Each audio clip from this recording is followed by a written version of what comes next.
That's life, bruv. That's life. My It dad's is in his unfortunate. 80s. That's right. So it is unfortunate. It doesn't make it any easier, though, man.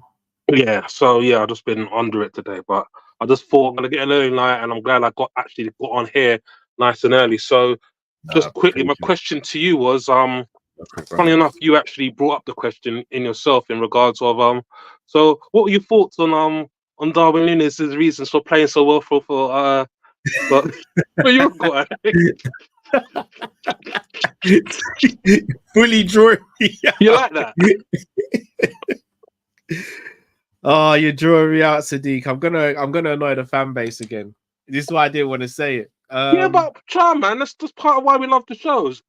I know, but it's part of the abuse I get as well, bro. I just want to eat Look, I'll go live. back in the chat. Anyone who bothers Cacao, like I'll find you in it. You know what I mean? All right. So I have two theories on it.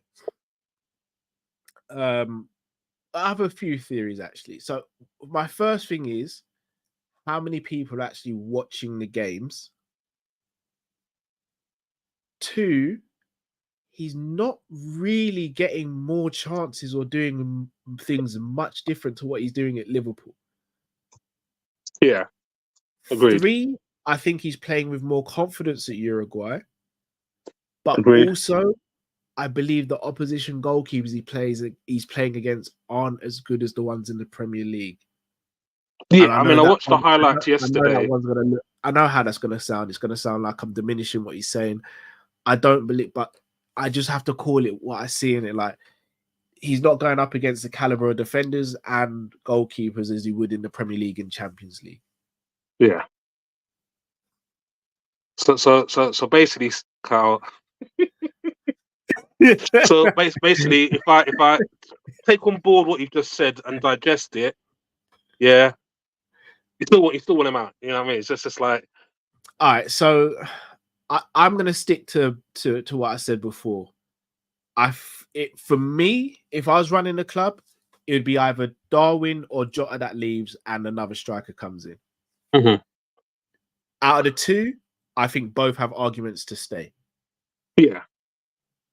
But obviously, if you had to pick one, here's the weird one, bro. And this is where I will be serious. If we signed Isak, honestly, I'd probably keep Núñez instead of Jota. mm-hmm. And that's because Isak's injury record is a bit up and down.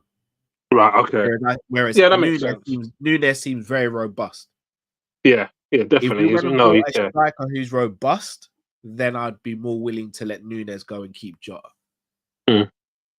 Yeah, and that makes sense. That makes sense. I mean, like, I watched the highlights this morning, and I read the caption. The caption, it was on TNT Sports, wherever it was, and I read the caption on. So it looked like it said. I thought it said, "Oh, Darwin scored a double." Do you know what I mean? It hasn't. Yeah. It said something about Darwin, but he hadn't scored a double. So when I thought Darwin scored twice, but I was looking at the highlights of his shots, and majority of them were all straight to the keeper, or there's nothing either side. Do you know what I mean? And his shots, as we've already said from quite early on in the beginning of his tenure at Liverpool, is instinctive. Do you know what I mean? He's just so, and he hits it with a lot of venom, a lot of power. But like, I still want to give him a chance. Do you know what I mean? But I'm like I said, I've seen so many strikers come and go for this club. I'm not. He's not a Torres or a Suarez where I'm just blown away and I'm willing to sell my soul to keep him. Yeah. I'm not that bothered, but I want to give him a chance. I want to give him an opportunity to sort of prove the doubters wrong. We love an underdog at Liverpool. Do you know what I mean? That's one of the reasons why I love this club. So I want to be able to see them and turn around and laugh at Man City and say, look, man, he's out shooting Haaland. Like, I'd love to be able to have that conversation, but chances are that's not going to happen. But I'm willing to give him another season. But for me, yeah, if he doesn't perform, and I do think Slot might. Let's say that again. I do think Slot can get some change out of Darwin, but yeah, that's a hope. I've got no real evidence of that, so we just have to see. But I'm very excited about this season. Yeah. So that's my thing. So when Drift, for example, will say, "No, I think he's going to bang next season," and then me and Matt say, "We're not sure."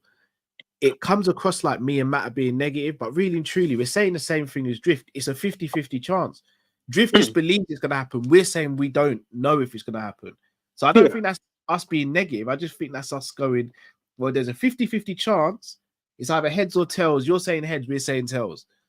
So, and that's why I stand with it. And it's, all right, this, again, please don't think I'm trying to draw you out in the comments, Charles. But you see, when I see things like we don't play to his strengths, I have to disagree because he's getting as many shots as, or getting more shots than most strikers. So if we're not playing with strengths, but he's getting the most amount of shots and the most big chances, I don't understand what we're doing wrong. There has to be a moment where you turn around and go, no, the striker's not being good enough. Because he's not missing, he's not being restricted to taking long shots. Yeah.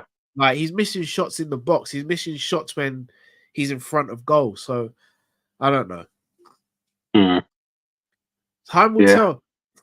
But you know me, I'm Captain Sparrow. I'd love to be sitting there next season going, I told everyone, Calvin Nunes, my number 9. I just don't know. Yeah, I've got this thing on my phone and on my tablet. I'm on my tablet at the moment with a screen recorder, so I will be recording that and I will be sending that to you. So you know what I mean, the tapes. But anyway, yeah, that's me. I just wanted to come in and thanks for the opportunity to say hi, and people, please like and subscribe. You guys are phenomenal. Appreciate it, and thanks to those in the chat who sent out messages again. Appreciate it. So yeah, I will see you guys. Well, he is due. Little baby Jackson is due August 17th. So I've already. My fear is because I do night shifts at work as well. I've asked them. They're really sweet. They said to me, like, we can put you on days for the July month, so that you know what I mean. So if she does pop, and I mean pop as in push out a child, people. I don't mean she's gonna explode. You know, this ain't aliens or anything. You know what I mean? I know there's a lot of young people out there in the chat, but yeah, if it does happen on a random day we're not expecting, then I can just zoom and get to her sort of thing. So yeah, just excited, nervous. I've been flipping, mate. Got buddy books here, how to be a dad, and new contented little baby book, and flipping the expected dad survival guide, everything you need to go. So it's getting closer, and prams bought, all the little bits and bobs are bought. So just getting ready. I think my missus got a cabinet the other day, and she's literally, the baby's got his own cabinet, and it's already filled up with stuff already. Man's not even here yet. Yeah, we did the same with Stevie. Stevie. So all I need to do is get him a Liverpool top. I've already got him a little Goku onesie, but I need to get him a Liverpool one. And and everyone, people who know me know I've got a bit of a trainer obsession. He ain't gonna be wearing any trainers yet because he ain't gonna be walking anywhere. Yeah, that's what I've been told. Everyone's telling me. It's not even just that, like, their feet grow so quick as well. Like, you'll be wearing it one day and then the next you'll be like, these are too small now. Yeah, so I think my missus got him some canvas trainers. We look kind of cold in Primark, and she's like, "Oh, the blue." I said, "No, the cream ones. They will go with everything. That looks sick. £4, can't complain." So for me, she was the one that bought the shoes. If you're gonna spend a lot on clothes or trainers, I think it only makes sense if you're planning to have multiple children and in a short time where you can hand me down and all. Because Robbie's had bare hand me downs, Alonso's had bare hand me downs, so. We still I mean, I don't know. I can't say if we're gonna have any more. I'm not sure. Who knows? That's up to the man upstairs. No, for real. Take one at a time.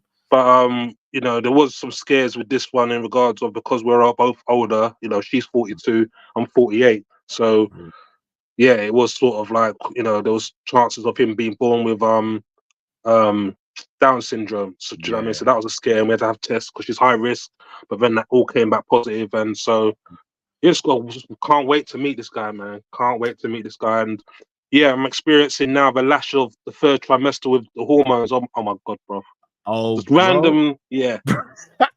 bro, randomness. I'll have to speak to you offline because, but yeah, just I'll be real with you. You still ain't seen the worst yet, bro.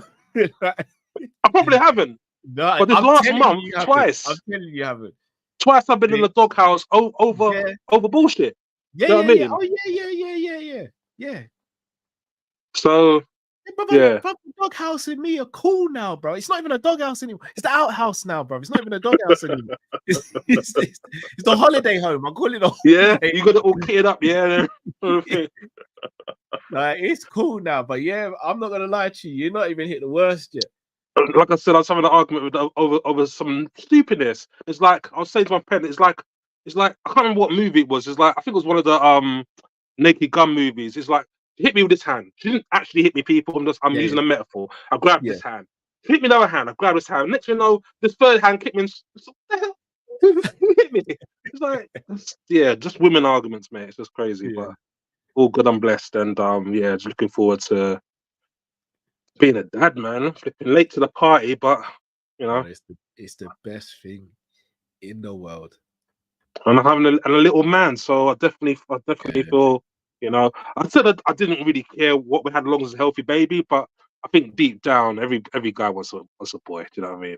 yeah. So I wanted that. I wanted that. I was very blessed, obviously, to have Stevie first. But I'm mm, not gonna lie, getting Robbie as well was a yeah, beautiful feeling. And then topping up like Alonso, man. I'm not gonna lie, this shout out to Pimpin' the Stress. He told me he's like, you're gonna be soft. Matt told me as yeah. well, and I was like, no, bro, it's different. But Well, watch this space. Who knows? Robbie and Stevie can fall over, and I'll be like, come get back up, get up, man. Yeah. Um, I couldn't even watch Alonso get his piss, bro. Like, it's Oh like, damn! Wow. yeah. I wanted to fight her, bro, and I was like, So basically, you're gonna be.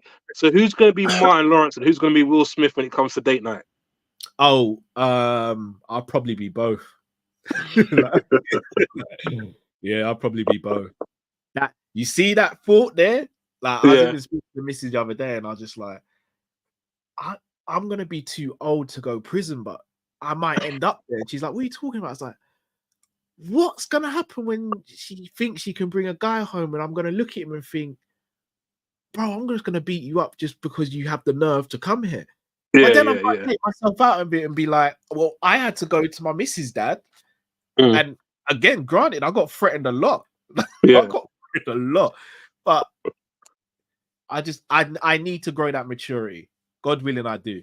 Or else, yeah, I'll I'm pray gonna for be. you, man. I'll pray for you. If you need I any can't backup, if you need me to be Will, I'm there, bruv. Yeah, Do you know what I mean? I'm but six let's foot be real. three, 17 stone. I just Bruv, let's be real. I'm not surviving in prison, bruv. What? No apple juice and I no think they make curry. their own apple juice. Oh, I ain't gonna survive in there long, man. I ain't gonna survive in there long. Yeah. But no, But bro, we're anyway, gonna let me get not take up on the that. rest of the show, man. Appreciate you, bro. And we But got to people, yeah, pray. like, comment, Pray. subscribe, people, and I will see you guys in the chat. Cheers, Cal. Speak to you soon, bruv. Thank Rough you, love. bro. Take Big up. care. Big up Sadiq and his family. Right, next caller.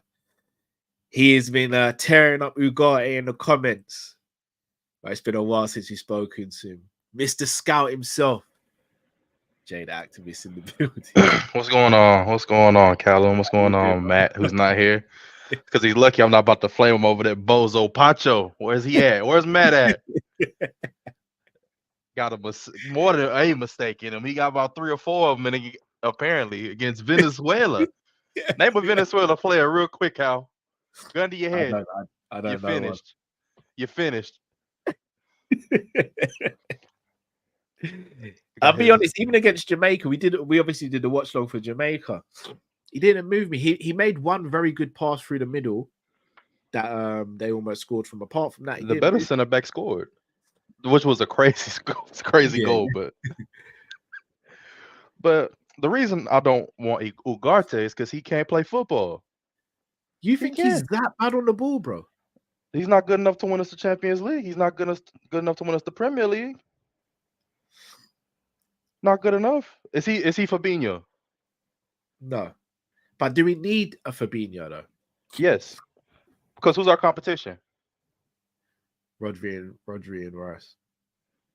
Is Ugarte, is he gonna be as good as them?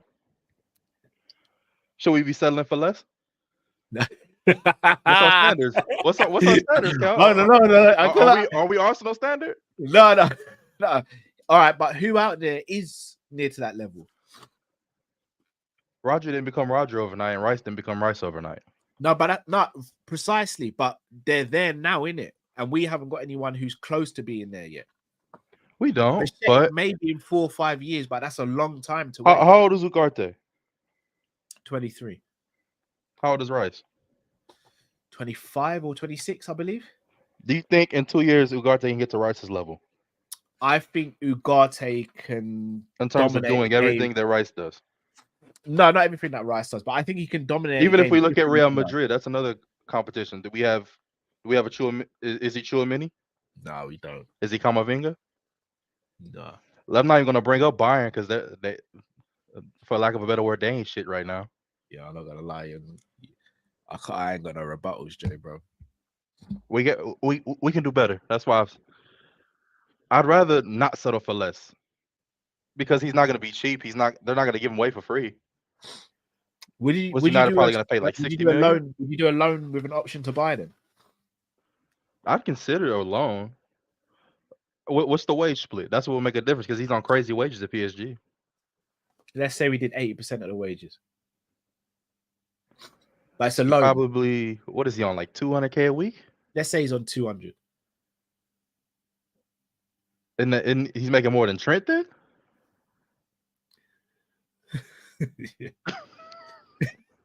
I'm just saying. It's kind of rough, Cal. That's the same reason I don't like Paulinho. Because when I look, it's like you got Rice, Rodri, Chouamini, Paulinho. What are we doing? It's not the same. No, you're right. What's that? What's that, brother? No, all right. So, Ever seen but that my meme? question, Get that thing off the road, man. Like, all right. So, what about Hodgman from Sporting, the Denmark? I rate him more. He could play ball a little bit. He would be my first choice. I just don't know if he's attainable. This is why I'm going through. I don't think he's unattainable. I don't think any player in the Portuguese league is unattainable. He should. Now, For me, Benfica likes to he'd be the scam one. people though, but he plays for Sporting, so He'd be Benfica the has been one. playing blinders lately in terms of scams. He would be the one for me. Okay, I can get behind that. Because look, people were banging the table for Amrabat. Man cannot play ball. Yeah, I was wondering. And look, United said, "Get this bum out of our team." Yeah. Although Send I him don't back to think Ten Italy. Hag helped by playing him left back and all that nonsense. Look, Ten Hag doesn't help nobody. And look at that's another example though. Casemiro. No wait, he wasn't the best player on the ball when he was at Real Madrid. Now he wasn't crap, but No, he wasn't. now that he's older and the legs are gone, what is he? Just running around doing nothing, terrible. getting cardio at this point. Give you a Is good he- header is he every now and still then. at United, or is That's he where gone? United fans get tricked. The DM start scoring goals like McTominay, and they start thinking they're good again. I don't know why they think that, No, but it's true. It's true. they're like, maybe we should keep McTominay. No, he's crap. He could just score goals every now and then. So who would you go for then, bro? If I said to you right now, you got to check. Hughes and Edwards have given you the checkbook. Who would you go? Who would you go for? I would go for the DM from Sporting. I like him. I like him a lot. I still have hope for Manu Kone, even though he's not a DM. He's not a DM, and the injury record is not good. Even though he didn't miss any games after the injury last year. Yeah, I I know. don't That's think the he one did. that got away, though, isn't it? Now, if we want to talk about a risk, a big risk, Richard Rios from Palmeiras. I'm sure Chris Angel can say some things about him. Like, bro? What's his style like? So he likes to break up play. He likes to, but he's so good on the ball because he used to be a futsal player. Oh, okay. And so he has a lot of flair. Now, what you won't like about him, Cal, is he's handsome. He's very, very handsome, and he has nice hair. So it's like he wears earrings and everything. He grew up in Brazil, so he's a Colombian with Brazilian swagger. So he's kind of. No, he's way too good looking. He's way too handsome, but he likes to get ready though. Bro. He does like to play DM. Watch him today. They're actually about to play soon. So if you could put it on in the background, they're actually about to play not too long from now. Colombia. So I'll put on. I know he's handsome. He's handsome. But he should be a winger. He But can't he's be a DM. I'm telling you. Nah, bro. He's No the DM most. should be. No, my missus shouldn't be watching football and thinking, "Oh, he's good looking," and she goes, "What position does he?" And I go, "Defensive." Now, if we had midfield." Calafiori, and Richard Rios, we'd be the prettiest team in the Premier League. And Sabozla as well. Yeah, it's Oh problem. man, Gravenberch ain't no slouch. Trent, it's a problem. Nunez, It'd be a big problem. Allison Becker and goal. Oh, Nah. we a football team or a collection of male models. Models. Yeah, it'd be a model collection.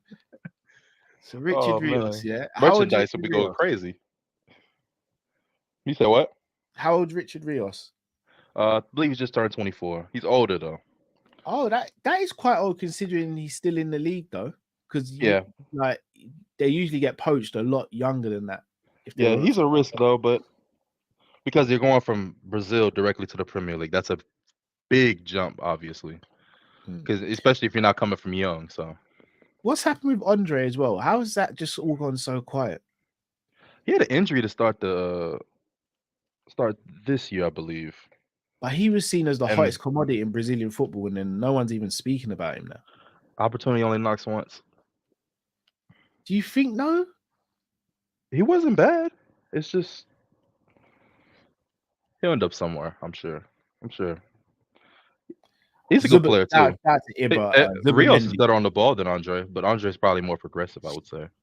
Zubamendi would be a brilliant player for us. He's not leaving though. I know that's the problem. It's like I don't know. A lot of us French players have no problem leaving the country. German players have no problem leaving the country. English players, Italian players, Spanish players, they tend not to like to leave their countries for some reason. I'm not trying to start no beef. Chris is trying to call me a Matt out tonight. We love our Colombians around there, Chris, bro. We don't want that smoke, man. And let me go on this quick rant about the United States national team, man. These bums that I saw perform yesterday. I know exactly what our problem is. We have all these road runners, not one creative player on our team. We can't break anyone down. We have a guy sucker punching people in the back of the head, getting sent off the first 30 minutes of the game. And then we lose 2-1 to Panama. Name a Panamanian player. I can't. The only Panamanian person I know is Roberto Duran. We're finished. And we keep hiring the American. We hired the American Garrett Southgate to manage us because he's crap. Our players are overrated, all of them, except maybe Pulisic. He's fine. I can't stand our commentary because they're always like, "Get Pulisic the ball." Like, that's not how this works. What are we doing? He's not LeBron James of soccer. I'm sorry. It's disgraceful, embarrassing.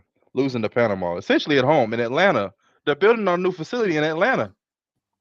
So was that the first game in the group or the second for you guys? Second game. We beat Bolivia 2-0.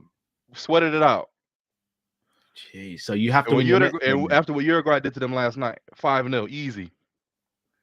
Didn't even look like they was trying. Oh, so you got Uruguay next. Mm-hmm. Oh, yeah. And their manager's a psychopath. He's not going to rest anybody. And even if he did, guess what we get? Luis Suarez. Coming off the bench. You guys might be out. You could be out. If it gets rid of Greg Berhalter, I'm glad. He's shite. Oh, damn.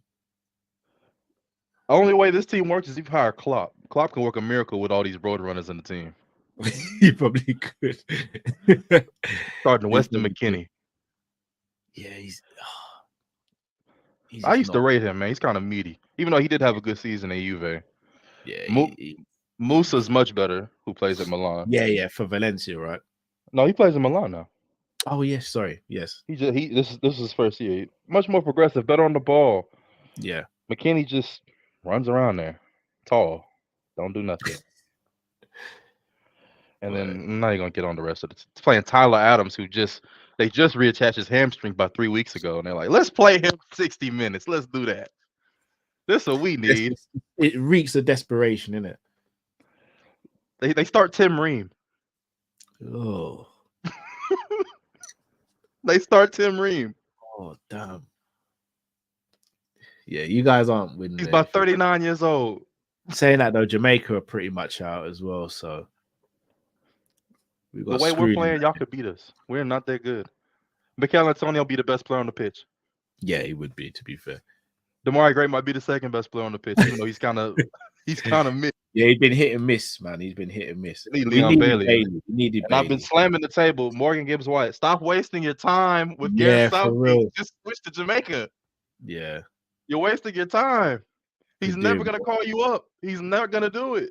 I'm not gonna lie. Front four of Gibbs White, Bailey, Gray, and Antonio is not bad at all. You know.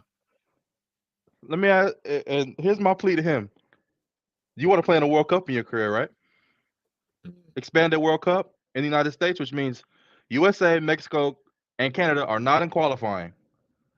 Jamaica's probably going to play in the World Cup. This is your chance to play in the World Cup. Yeah, it's not going to be with England. You're not starting over Palmer. You're not starting over Bellingham. You're not starting over Foden. James Maddison, Jack Grealish. You're not going to play. It's not happening. That's your best chance to play in the World Cup. Even if you don't win, you get to say, I played in the World Cup. Facts. That's just one chance. And a lot of these other English players that keep waiting and waiting and waiting, it's not gonna happen.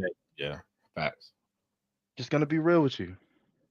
But all right, I don't want to take up too much of your time. And I see Matt ducking me because he knows I'm gonna call out Pacho. The wet poncho himself. All right. Take care, guys. Jay, it's a pleasure, my bro. Big up, my bro. Big up, Jay, the activist. If you haven't already, guys, please smash that like button, subscribe if you're new to the channel as well. All right, let's get our next caller in.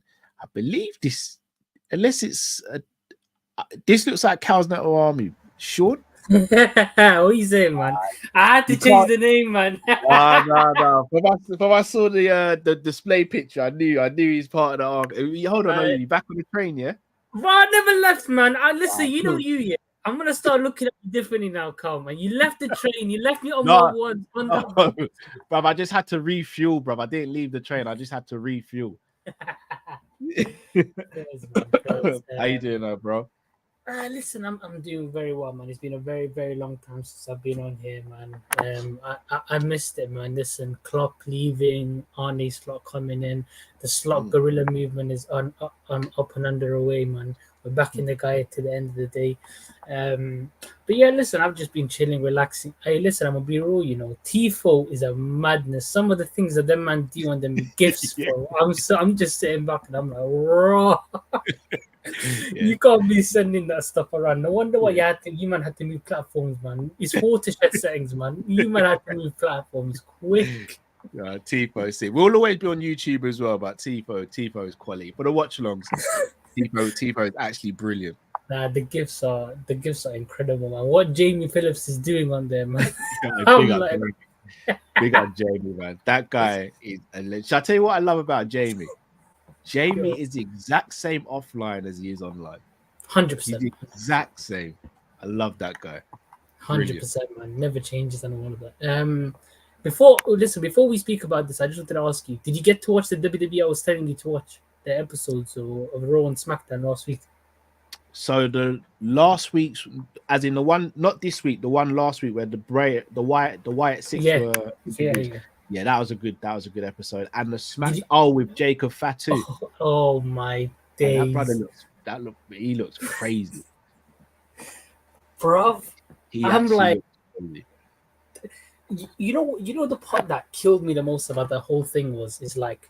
They brought in the two brothers, Tama and Tonga. For me personally, I rate Tama from when he was going to Japan and the NPJW wrestling or whatever. And then they brought in his brother, who I don't think is a very good wrestler. He used to be in WWE, Camacho and whatever. But I think he's improved significantly. But I still think he's a bit of a... he's one of those ones where you just like upper mid-card or mid-card. Like... for me, if I was to do the booking, I'd probably move him to NXT or whatever, like what Dom Mysterio was doing when he was in the Judgment Day for like the beginning, like with the NXT and whatever. That's what I personally do. And then you have when they were going through all three of them, Solo and all of them, I was thinking, what is the planning or whatever? Because I knew Jacob Fatu was probably going to come, but I already planned for, like, in my head was going to be like, okay, Roman's going to come back at SummerSlam. He's going to come back and he's going to bring Jacob Fatu together, and then it's going to be the Usos, and the War Games is going to be planned out. Yeah. War Games has written itself, innit? But for me now, it's changed. It's like Jacob Fatu is now aligned with Solo and this new bloodline. Apparently, there's going to be an acknowledgement ceremony tonight, which I can't wait for because it's in Madison Square Garden. Apparently, Jimmy's coming back, or it's going to be looking tasty. Then you got Money in the Bank next week. Then after that, it's going to be the road to SummerSlam. And man, WWE is cooking right now. Yeah, Jacob Fatu. But when it comes to Jacob Fatu, is like, if you want to write somebody to come into the WWE as their debut, that is the perfect script. Taking out 3 baby faces, the 3 biggest people in SmackDown outside the bloodline. You took out Randy Orton, Kevin Owens, and then you took out the champion. That's crazy. And he made it look easy as well.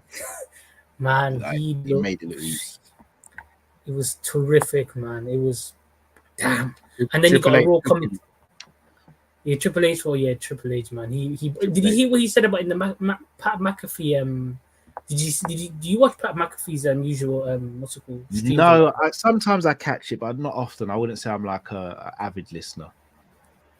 I'm not me too. I watch it like once every 2-3 weeks. He does it primarily just before the Raws on Mondays or whatever. He bought on Triple H. Triple H usually comes up, but not all the time. Triple H said that Jacob Fatu is a game changer, which for me, it makes me think there's something written on the lines for this guy, man. I personally think the guy maybe I think he's a top 5 in the rest in the company right now. If I'm not mistaken, as well, he's had a crazy real life as well, isn't it? Yeah. He got arrested at 18 for robbery or something, and that's where he actually got the inspiration to become a wrestler, because apparently he was watching. They had a TV on, and he said the story that on the TV the Usos were showing his cousins, his real life cousins, and that's where he got the inspiration. He moved out to live with his cousin's father, Rikishi, coached him, and then made him the man that he is today. And the he's had an avid rise to power, man. 100%. I rate that. I rate anyone who turns their life around in a positive way. I rate it, man.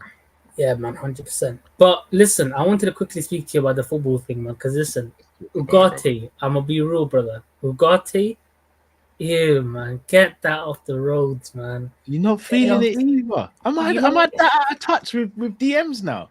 You know what it is, yeah, Cal? I would have been on Ugate's train 18 months ago, because I'm one of those people that look at the underrated and undervalued market. But right now, Manuel Ugarte, he's just a fish out of water. It's so you can just clearly see that this guy needs help, and I'm not willing to give him the raft. I'm not willing to give that, because PSG are going to be asking for stupid money. He's now gotten that nice little bit of bread. So the guy's stomach is going to be full, and he's going to be thinking that he can demand a wage that we are not going to give him. And that for me is just not going to be good enough. And then just take away the money side and the transfer window side or whatever. The guy's footballing ability is trash. He's not good on the ball. He's just not good on the ball. The only thing that guy is he's a vacuum. He's a vacuum. That's what he is. Anytime there's any cleanup on aisle, just get the ball here 100%. And I do like the aspect of my DM. But you have to be able to play some type of ball. You have to. And Ugarte is just not it, man. It's just not it. But I go back and I'll ask the question to you, like I asked to Matt. We keep on comparing to what we need as a Fabinho. Mm-hmm. Look, obviously, if Fabinho's out there, you go and get Fabinho. Mm-hmm. But Fabinho was so vital for me in that midfield 3 because Henderson and Gini were not the most creative on the ball. Mm-hmm. Gini was good on the ball from a retention standpoint, but you wouldn't turn around and be like, yeah, Gini's going to create something or score a goal today. He could, but it wasn't often. Mm-hmm. Henderson, again, you wouldn't sit there and go, Henderson's definitely getting an assist or a goal today. Sometimes he would. Let's say, for example, Ugarte is playing in a double pivot with Trent and then McAllister's in the 10. It's a whole different ball game. His job might only be needed to just clear up, if that's the case. Give it to Trent or give it to someone else or like a McAllister, and then we're good again, no? Okay, I hit it back to you on that. That's a very good argument if the midfielder that we had may not have been a good passer, but was press resistant. And I'll tell you why that's the case. Because when you have a midfielder that's not good on the ball, All you're basically doing is, if you go into a Premier League game against any type of quality midfield, all they're gonna do is this: let Manuel Ugarte have the ball, give him space. But as soon as the ball goes into McAllister and Trent, you be on them like a fly. You just be on them like this, and all that's gonna be doing is adding pressure onto the other two midfielders. And all we're gonna be having is a guy on the ball for the whole game that doesn't know what to do. Doesn't know what to do with the ball. He's not going to be able to switch it to the left winger, not going to be able to switch it to the right winger, not going to be able to play the long balls into Darwin Núñez, not going to be able to play a 1-2. And if you know what it is with Manuel Ugarte, it's not even his ball playing abilities that will be an issue. Because if you could circumvent that with if he was a good, conductor, in terms of the ball comes into him and he can just pass you straight out, and he's like confident on the ball from even a ground playing game, that would be okay for me. But he's not even good enough for that. He's not good on the ball when it comes to short passing, long passing, and he's just not good enough when the ball was getting pressed. So you have three major flaws. And for me, there's no midfield partner. You could have Rodri, you could have Özil in his prime, you could have Kevin De Bruyne, you could have any of these players. It's just not going to be able to circumvent your DM from not being able to play the ball, because he's just always going to get pressed. That's all that's going to happen, and you're just leaving yourself a massive gape all the time. So it's just not. He's just not. What I will say though to you is, I've heard you say Morten Hjulmand. I hope you say that again. Sorry. Now I heard that you've been talking about Morten Hjulmand. Now, this is what I'll say about Hjulmand. If he's your number one option, then you definitely no ball. Because when I watch Morten Hjulmand, and I've watched him for last season because I was on a Ruben Amorim hype train from early, I was watching him consistently, and what I've seen from Hjulmand was he's a very, very, very good ball winner. But he can pass the ball. He can pass that ball. The only issue with him is two things. Number one, his release cost is 75 million euros, and they're not taking a penny less. And the second thing that's an issue is when I'm watching him game by game, he strikes me as a player that isn't going to get much better than he is now. I think what you see right now is what you get with him. And I don't think Liverpool Football Club are going to trigger that 75 million release clause if they don't personally believe that he can get much better than he is right now.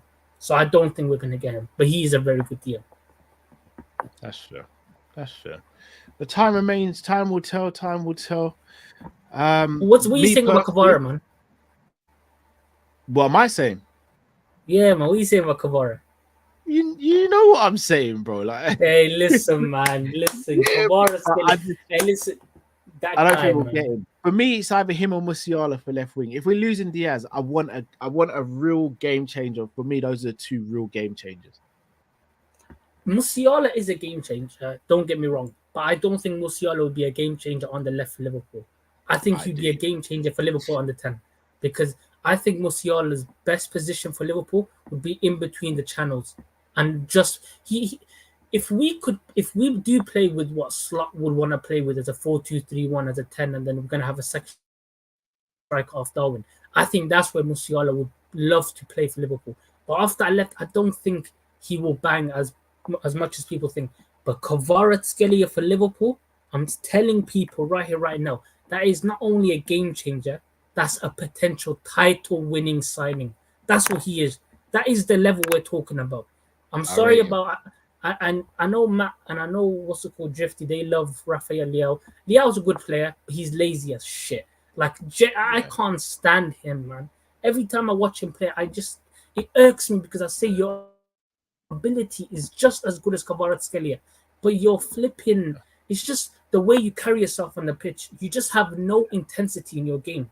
Just lackluster in everything you do. The only time you pick it up is when you're in a transition, or the left back is playing a pass to you, or the midfielder, the attacker, or your other attackers. But Kvaratskhelia, every action he does, Carl, it's like he's always on it. In pressing, in the passing, in the movement, in the running and behind. Every action has purpose. And I love those type of wingers, man. I love it. He's the guy. He's the absolute guy. 100%. But before I let you go, one word answer. Pedro Neto, would you risk it? Yes or no? Cal. I think everybody in this chat knows. Are saying that everybody's heard. Risk it for the biscuit. Hell, fucking yes. Risk it. Bring him to Liverpool, man. You can't tell me, Cal. There's 5 better wingers out there with more natural ability than Pedro Neto. You can't tell me. I will never believe that. Not a chance. I agree. He's too good, man. 100%, man. Just bring him to Liverpool. Play him as a Salah understudy. Give Salah a 2-year contract. What's it called? Put Pedro Neto in that lab with Mo Salah. He needs to be eating like Mo Salah, sleeping like Mo Salah. What's it called? Living his life exactly the way Mo Salah does. And then when Mo Salah leaves for Saudi or whatever he does, hopefully he picks up that injury level of Mo Salah, which is fucking 0, and then he can go on to be just as productive as Liverpool for Liverpool as Mo Salah. That's all I gotta say. Big up to you, Cal. Big up to Matt, even though he's not here. Big up to the chat. And listen, Cal, I'm not gonna ruin it for you, but just tell me when you watch that WWE tonight, because I have a feeling it's gonna go off. No, I'm going to. Bless up as always, bro. Big up yourself, man. Bless up, brother. Bless up. Nice. Big up Cal's no army. Yeah, I'm not gonna lie, guys. I'd do it. I'd risk it for Neto, man. I'd do it. I know I might be wrong, but I'd do it. Right, next caller in. Jamal, you there, bro? Yeah, I'm here, but can I wait for Matt? Is that okay? Yeah, of course. I'll take you out and then bring you back in, yeah? Okay, yeah, thanks. All right, no problem, brother. Right, gonna bring our next person. I haven't seen this person in a while. We used to do kit face-offs every time we did the call-in show, but he's back today. John, you there, brother? Thank God, mate. You got the yellow one today, yeah? I like yellow one. Yellow one's That's nice. you know that yellow kit, that was the second ever Liverpool kit I got. Believe it or not, it was my second kit my father bought me. What was your first kit? Was it the red one? The grey one. Oh, the grey one was your first kit. The grey one was my first kit. Yeah, I got that one and the red Carlsberg one with the collar. Those are my two first kits as a kid. The one with the collar. I like that one. I still have my yellow one that I had from being a child. I've still got my grey. I don't have my original yellow, as you can tell. This is the original one. Yeah. I still have my original grey one. So there's no chance of it fitting me. Yeah, I said I'd keep that to the day I go. No. My first kit, I'll always keep. Yeah, 100%. Even my brothers all have their first kits. Yeah, we'll never get rid of them. But yeah, same, man. Hope you're well. Hope the family's well. It's been not too bad, bro, man. How are you, man? I ain't seen you in a while, man. How are you? I'm a lot better now than I was last week. Good. I was stressed at my box at my daughter's prom, so I did. In trying to organize a prom for a wee girl is brutal. It's brutal. And she wanted her highlights done in her hair and everything else. And I tell you what, I'm not ashamed to admit, I cried like a fucking baby. Nah, bruv. I'm here for it because I'll probably do the same. I'll probably end up doing that. Cried like a baby. Honestly, I didn't recognize her. Did not recognize her. Bless, man. So that's her off to high school. So it is in August. Jeez. But having wee girls is tough. Bro, I'm learning each day, bro. Mate, and I need to start worrying about boyfriends and everything else. I know. The other guy was talking about fucking the bad boys. Yeah. What? A boyfriend comes to my house, he better be fucking work. I got a baseball bat sitting in the front door. Yes, same. Nice facts. No, I'm not having that bullshit. No chance. Yeah. But I've a couple of questions. I'm really starting to get worried about Liverpool's transfer business this summer. I understand Liverpool like to do things behind closed doors, and I like that about Liverpool. I do. But surely we should have been hearing a lot more than what we have done so far. Yeah. Especially like Roberts in the sporting director, in Arnie Stat has said, him in the sporting director have been talking every single day. We should have heard a lot more than what we have done. Yeah. But I don't know what your thoughts on that are. So me personally, I'm not going to sit here and lie. I'm worried, especially with pre-season starting, 2 weeks, if I'm not mistaken? Or I thought we'd have had at least one in by now or be close to signing one. My guess is our targets are still either at the Euros or at the Copa America. But is that really an excuse? So for me, it wouldn't be. But I look back on last summer, for example, when we were heavily linked with Kone. I still believe the only reason we didn't sign Kone is because he got injured at the under-21s. Now, I'll flip it. Let's say, for example, Calafiori. We obviously all rate him, yeah? Let's say he, God forbid, touch wood, he goes down with a serious injury, but we've already purchased him. We're sitting there going, we should have waited till after the championships finished. So I see it from both ways. I do. Me personally, I would do it now because a player can get injured at any time. But that's probably the way they're looking at it. They're probably thinking we can't really take too many risks this window. Any player we sign has to come in fit and firing. So I reckon they're waiting until the Copa America or until the players they want get knocked out. No, I take that point on board. But then it could work the opposite way. If that person has an outstanding tournament, we get priced out an extra 20, 30 million. Facts. That is the risk. Because Calafiori going into the tournament was what? Touted about 20, 25 mil. Yeah. Now they're saying they want at least 40, 45. And I get it. And the price could keep going up and up and up. So, yeah, for me, it's no excuse. Get the deal done. Yes, a player could get injured. We all know that. Yeah. Because Naby Keita get injured, put his football boots on. Yeah. Yeah. So, take the risk. If he's a good enough player and you rate him and it's a player you want, take that risk and get him on the cheap before the price goes up. In my opinion. I fully agree. I would do it. Also, another point I want to bring up, I don't understand all this talk of we need to say a striker. I believe we need to say a striker, I do. But I don't understand the talk of why do we need to sell one to sign one? I don't get it. Are we the only team in this league that needs to sell a player to go out and sign a player? There's no reason why we should sell either Nunez or Jota to bring in an Isaac. Personally, is Isaac my number one? My number one target? No, I would go out for an Ivan Toney. I think Ivan Toney is more value for money, and he's just at the Premier League. Like Isaac, but Isaac's going to cost a lot more than Ivan Toney, I believe. All right, so I hear it, but I don't think we have enough players. I don't think we have enough in terms of squad space. So let me bring up a little table. I'll see if I can find actually. All right, let me try and do it free-handed. So you can have a total of up to 17 non-homegrown, right? Right. I think we're quite close to that, especially if we sign 3 non-homegrown.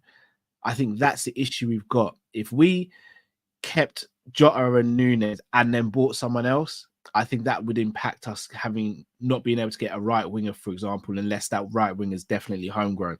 I can't think of any good right wing homegrown players. Right. Same with centre back, same with right back or DM. I think that's the issue we have. I think that's the issue. I don't think it's a case of we want to sell. I think it would just be a squad numbers thing. But say, for example, Diaz went. I mean, I think we'd have to lean on, for me, we'd have to lean on the youth players. So like Kyde Gordon and players like that, we'd have to lean on. But then you're talking about the homegrown players, right? Would Ivan Toney not solve that problem? Because Ivan Toney is... I mean, Ivan Toney makes sense. So instead, it makes more sense saying an Ivan Toney than it would saying an Isaac. I think Ivan Tony. Is there really much difference? I think the thing that goes against Ivan Tony. And by the way, I'd sign Ivan Tony in a heartbeat. I think the thing that goes against him though is stuff that's happened off the pitch, but also his age as well. If I'm not mistaken, he's about 28 now. Yeah. We don't tend to sign players over 28 years old on a regular basis. But I agree. Obviously, stuff happened off the pitch somewhere else. It is a risk. But in life in general, do people not deserve a second chance? Ivan Toney has come out publicly several times and apologised for everything he's did. And he seems to be sincere. No, he does. He does. As I said, I'll take Ivan Toney. A second chance in life. I would take. The thing is, how much are Brentford going to sell him for, though? Well, I'm hearing rumours that Brentford are willing to take 40 to 50 million. I'd do it for 40 mil. No, how much are you going to get Isaac for? Isaac's going to be at least 80, 90 million, I think. I reckon Isak's going to be at least 100.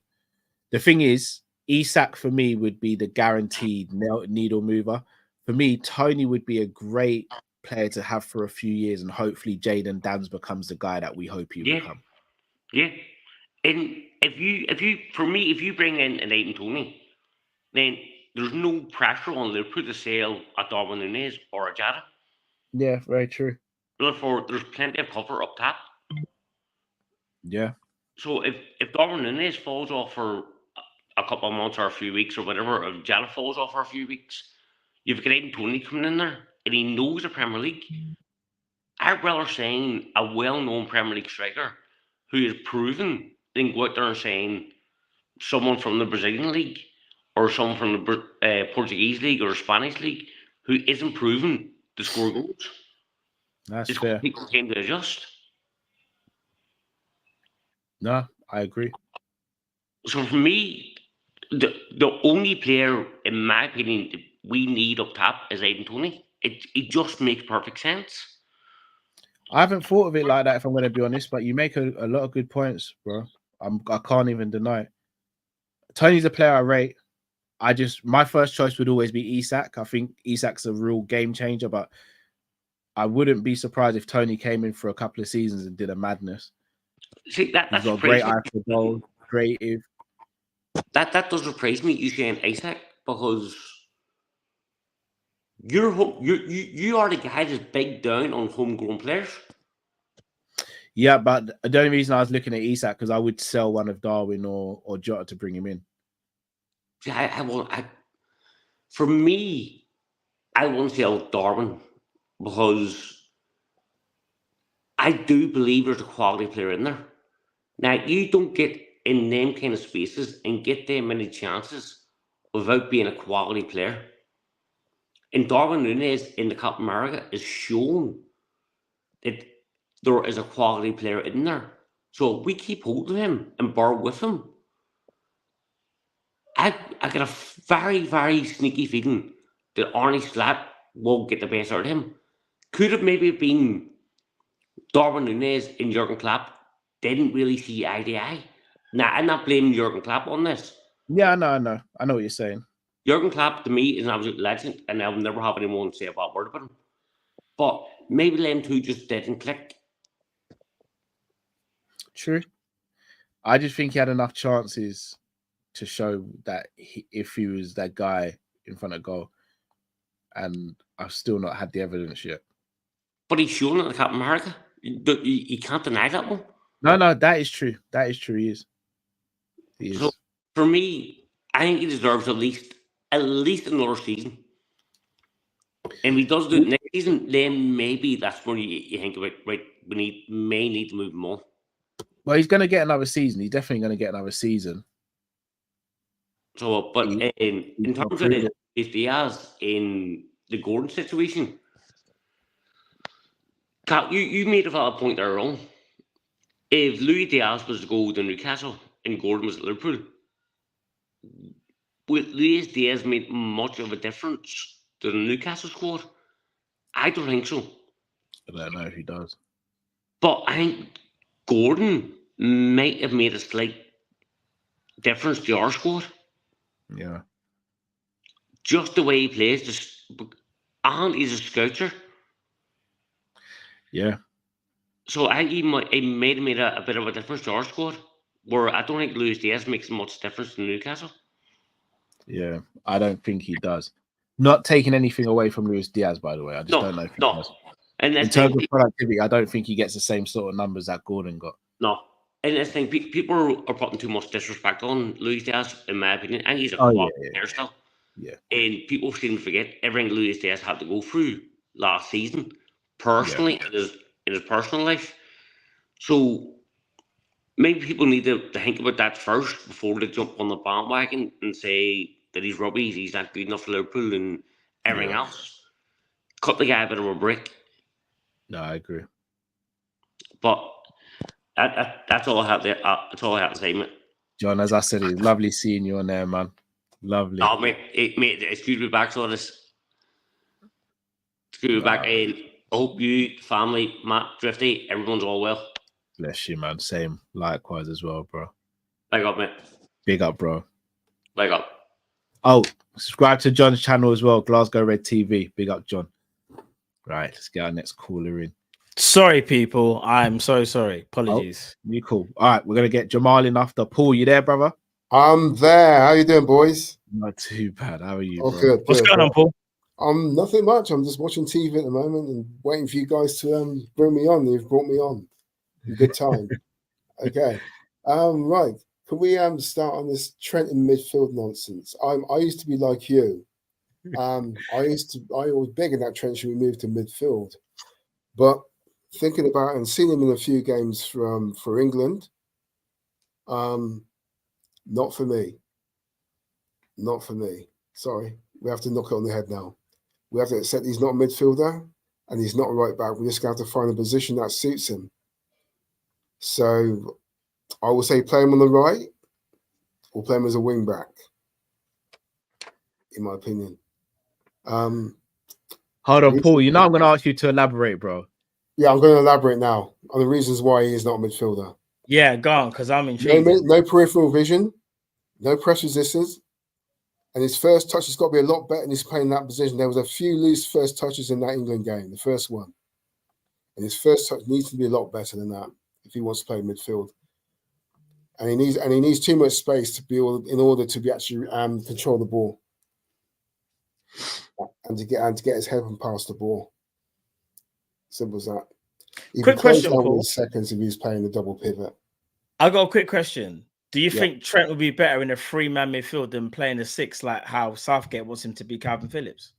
Yeah, if he's on the right, not in the centre. Okay.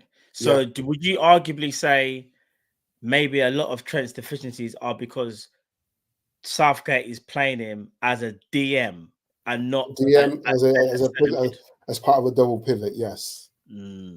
Interesting. I agree with that. He doesn't have the technical ability to play that role.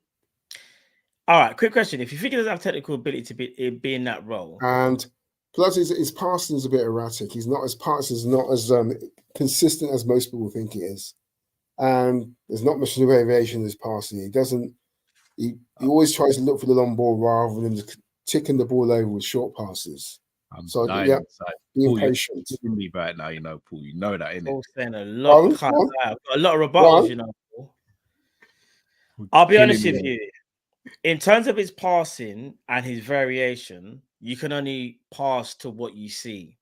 Yeah. That England side that we've seen so far is so static that I can't even lie. There is no movement. Remember, Trent is used to playing at Liverpool where you got runners. And I understand if you're going to play possession football, you have to be what's the word? Passing angles, movement, and all that. Yeah, of course. Yeah. However, I feel like the system is actually suffocating Trent, in my opinion. I feel like if there's no outlets, and don't get me wrong, I think there are times when his passing has been a little bit wayward. However, there's not much for him to do. So you're not getting the best out of Trent. It's like, imagine, all right, this is going to sound weird, but imagine Kevin De Bruyne playing in a pivot for England as a DM and he's got no runners. Kevin De Bruyne will still be Kevin De Bruyne, but he won't be at the same time because Kevin De Bruyne is an expansive footballer where he likes to be creative and he likes to create openings for his teammates, right? that is very, in my opinion, similar to Trent. Not the same player, but their idea not and the what same in terms. league. No, they're not in the same Yeah. league. But in terms of their passing range, they actually are. What I'm Mm. saying is the mindset of the players are to be creative. Can you tell me can you tell me Trent can be creative in that England team? Is he allowed to be? Because who's he be? Where's the creativity If coming from? Kobe Mano can do it, why can't he? You think Kobe Maynard is creative? Yeah, I think he is, yeah. I wouldn't say he's in creative. in certain different aspects, yeah. He dribbles the ball, he keeps hold of the ball, he keeps possession of the ball, and he passes and he can pass through the lines and he can dribble through the lines. There's many other aspects of creating besides passing or hitting long passes. All right, so just last thing I'm gonna say. I'll be honest with you. So I'm not a stats man, but this stat actually, in my opinion, was quite interesting. I'm not a believer in stats, but go on anyway. Yeah. Yeah. Kobe Mino, you're right. He can carry the ball better. He's carry better. The ball, yeah, carry the ball 100%. And he's more patient in his passing. He's not always going to look for the big long diagonal ball. I understand that. So you could say he's a bit more disciplined, shall we say, right? Disciplined, yes. I think he's more disciplined, and I agree. He's more disciplined. However, he's more tactically aware. Agreed. Yeah. Great. Trent Alexander-Arnold is a chance creator. That's what he wants to do. He's a chance creating magnet, so to speak. The most chances that are being created in the whole England team is actually by Trent Alexander-Arnold. And what I find so funny is Trent has only played. I will say Saka would probably go in close, actually. What, in terms of chance creation? Well, the first goal and the second goal, and yeah. In my opinion, yeah. When England have played with Trent, it sounds crazy. They've actually looked better. If you've not, I don't know if it's just me, and maybe it's just me. When England don't use Trent Alexander-Arnold, England actually lose control of the game because there's actually no one to settle down the game and actually create something for England to give something for the other team to worry about. So I understand, like, Kobe Mano definitely has his strengths over Trent's and weaknesses. Don't get me wrong, they're two different players. But I think it's very hard to say Trent can't play midfield. I don't think he can play DM. That's where I agree with you. But I just don't. But I do said think it's a wide midfielder. Yeah, but I do think Trent can play in a three-man midfield, in my opinion. And I think he's a chance creating magnet. But yeah, I hear what you're saying. And he's playing in the worst midfield in the whole tournament, in my personal opinion. It kind of bothers me. We got this league is held up as the best league in the world, and we our players are hyped to such a level, and then we're showing it by all the rest of the teams in the tournament when it comes to technical ability, and they get knocking it around and playing the ball and looking comfortable on the ball and looking relaxed on the ball. I mean, even Turkey, Georgia, Romania, on technical ability, I see I've performed better than us technically in the whole tournament. Yeah, and even Slovakia. Sorry to say, but England are technically poor in that midfield. A lot of it for me. They are poor technically. England are the worst team technically in that tournament. For me, I think Southgate wants them to play a specific style, and he is holding them back, but it's up to the players to actually go out there and. 100%. Yeah, but I'll be honest. I'll be honest with you. Put some responsibility as well. Yeah. Quick question. Do you think Man City can play the way how they play with Harry Kane up top, or do you think it has to be Haaland, in your opinion? I think they can fit Harry Kane in. Pep can do anything, in my personal opinion. All right, so not trying to be funny, as great as I think Pep is, Haaland really makes that system work because you still need an outlet ball. If you've got an attacker that can push back a defense and allow the possession football, can I make this argument? I think Haaland and De Bruyne were the reasons why United lost that. City lost that FA Cup final. Yeah, that's one game though, but they've still won the league, and I get it. Anyone can win. Remember, anyone can win it. Anyone can win a cup, and I understand that. I understand that. What I'm saying is though, Southgate wants England to play like Man City, possession style football, slow paced. The only problem is if Harry Kane is dropping deep, that allows the opposition to be aggressive and push up the pitch. There is no runners in behind. Saka is the only one that's willing to run in behind, and he's not the most explosive. Phil Foden likes to cut inside. The problem is when Phil Foden cuts inside, there's no Erling Haaland to create space for him. It's so congested in there. And that's why I will say England's system is a bust. It don't matter what player you put in there right now.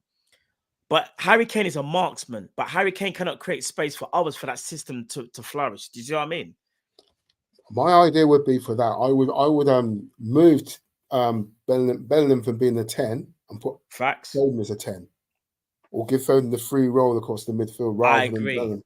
Yeah, I agree. Because Kane, in my opinion, I think him and Kane would have a great understanding in that the particular front two. And it would start Harry Kane from there. It would keep Harry Kane in the penalty box rather than coming out and trying to receive the ball or coming deep every time he's not getting the ball or getting service. Alexander in the comments, guys, just made a good point. Kane doesn't drop deep for Bayern Munich. Yeah, exactly. That's what I mean. But this is my point. So for me, that must be instructions. It must be instructions. This is Southgate system. This is what I'm trying to say. Yeah.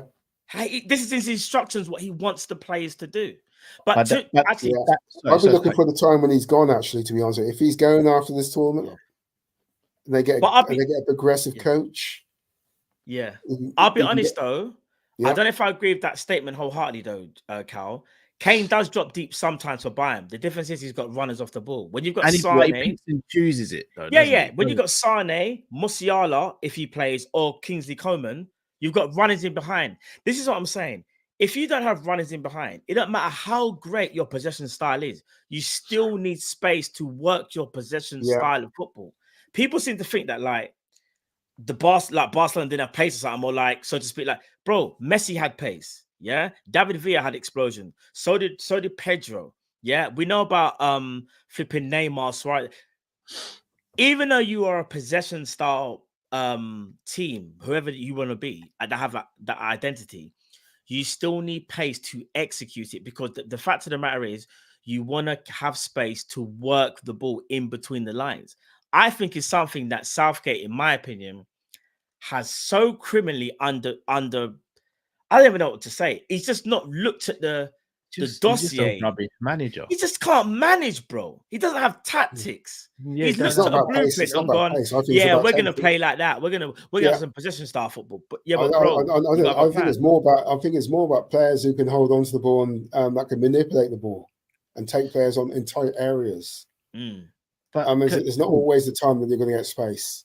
You need players. I understand now. Can I go back to the Trent thing, Paul? Sorry. Yeah, go on. Shall I tell you why I find it hard to hear when someone goes, he can't play midfield? I'm not saying I'm not even sitting there saying he'd be a first choice straight away and walking the team for Liverpool in midfield. We obviously got McAllister there. McAllister for me is our best centre midfielder based on what we saw last season. I think Curtis is a close second, Jones. And before he got arguably. Injured. Yeah.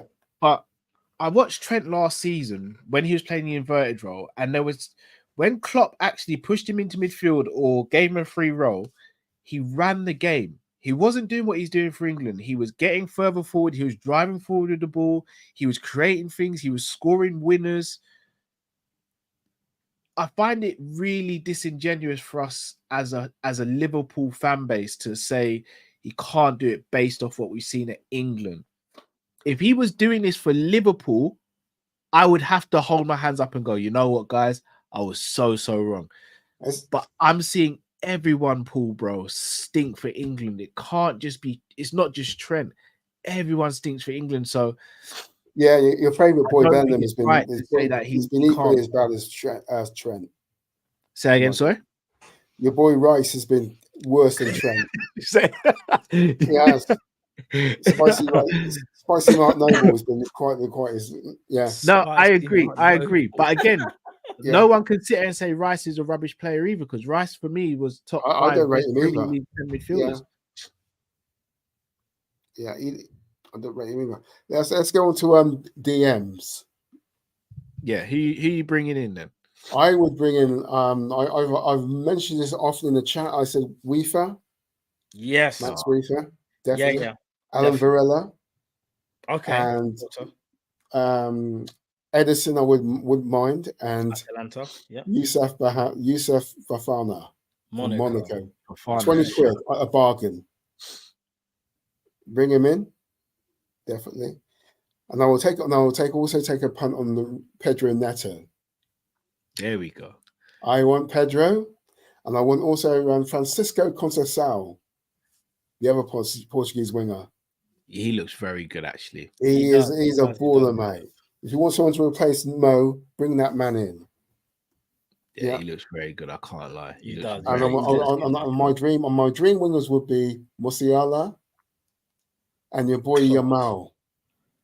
Your mouth. You've got a 16-year-old kid who's putting guys twice his age to shame. Yeah, your mouth is cold. He is. Yeah. He's got everything already. He's got game intelligence. He's got IQ. He knows when to take the man on. The IQ in it. Yeah, it's the IQ. Arsenal would never sell him. No, there's a 2 billion release clause. Has to be. He ain't going nowhere. He's staying, man, I tell you. But I would love to have him, I tell you. I mean, 16-year-old, he is 10 times the winger Nico Williams is. I'm sorry to say. I know a lot of people like Nico Williams, but he's not my cup of tea. Yamal's got way better footballing IQ, in my opinion. Nico Williams got the physical attributes. Yeah, he's got the physical attributes, but Yamal, do you know what it is? Yamal plays like he's 26. Yeah. That's that's what I find crazy. Yeah.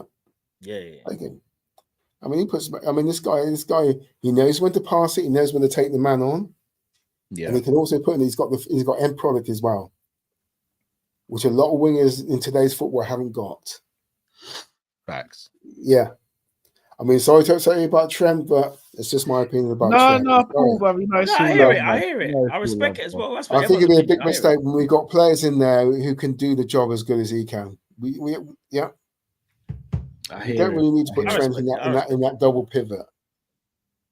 I need to see it. I don't think we need Trent to put Trent in that double pivot.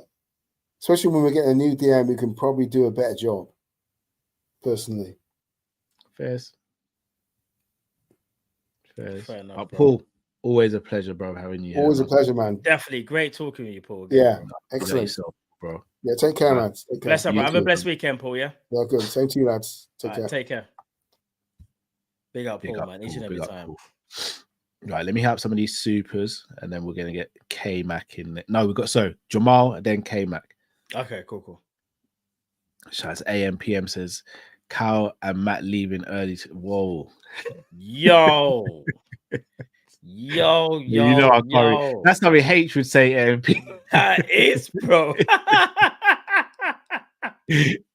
BW says, Kimmich would be a great signing. Why not sign him? Kimmich, the name would be. I just don't know where he plays. Where he fits. Yeah, it's weird. Unless he plays, if he's gonna play right back, then he plays right back, but not as a DM for me. Yeah, he can't be the DM that we sign, and he's supposed to be the DM, if that makes sense. Yeah. Jay says we need as many ball players as possible. I hear it. Yeah, I hear it. Sometimes I think you need to have that player in the team who's just there to do the dirty work as well, and I think we've got it. Does that. BW says there won't be another Milner type in the future. You'll be surprised. Maybe not as good as what Milner was, but I think there will be other Milner type players. Just probably won't be as good as Milner. Yeah. Jay says Richard Rios is about to play him for. Yeah, I've got it on in the background. Not really concentrating as such. Who's playing now? Who's playing right now? Sorry, Cal. Colombia. Diaz is playing. Yeah, Diaz is playing. Just missed the header. All right. Oh, damn. I'll put it on the background in a minute, actually. Monkey says, quick pass through. Saw the Morton chat the other day. The kid Morton went to the San Siro and balled out. Trust Cal in this one. Kids are talent. Thank you, Monkey King. I appreciate that. Everyone forgets he went to the San Siro and balled out. That was years ago as well. He weren't even seasoned then.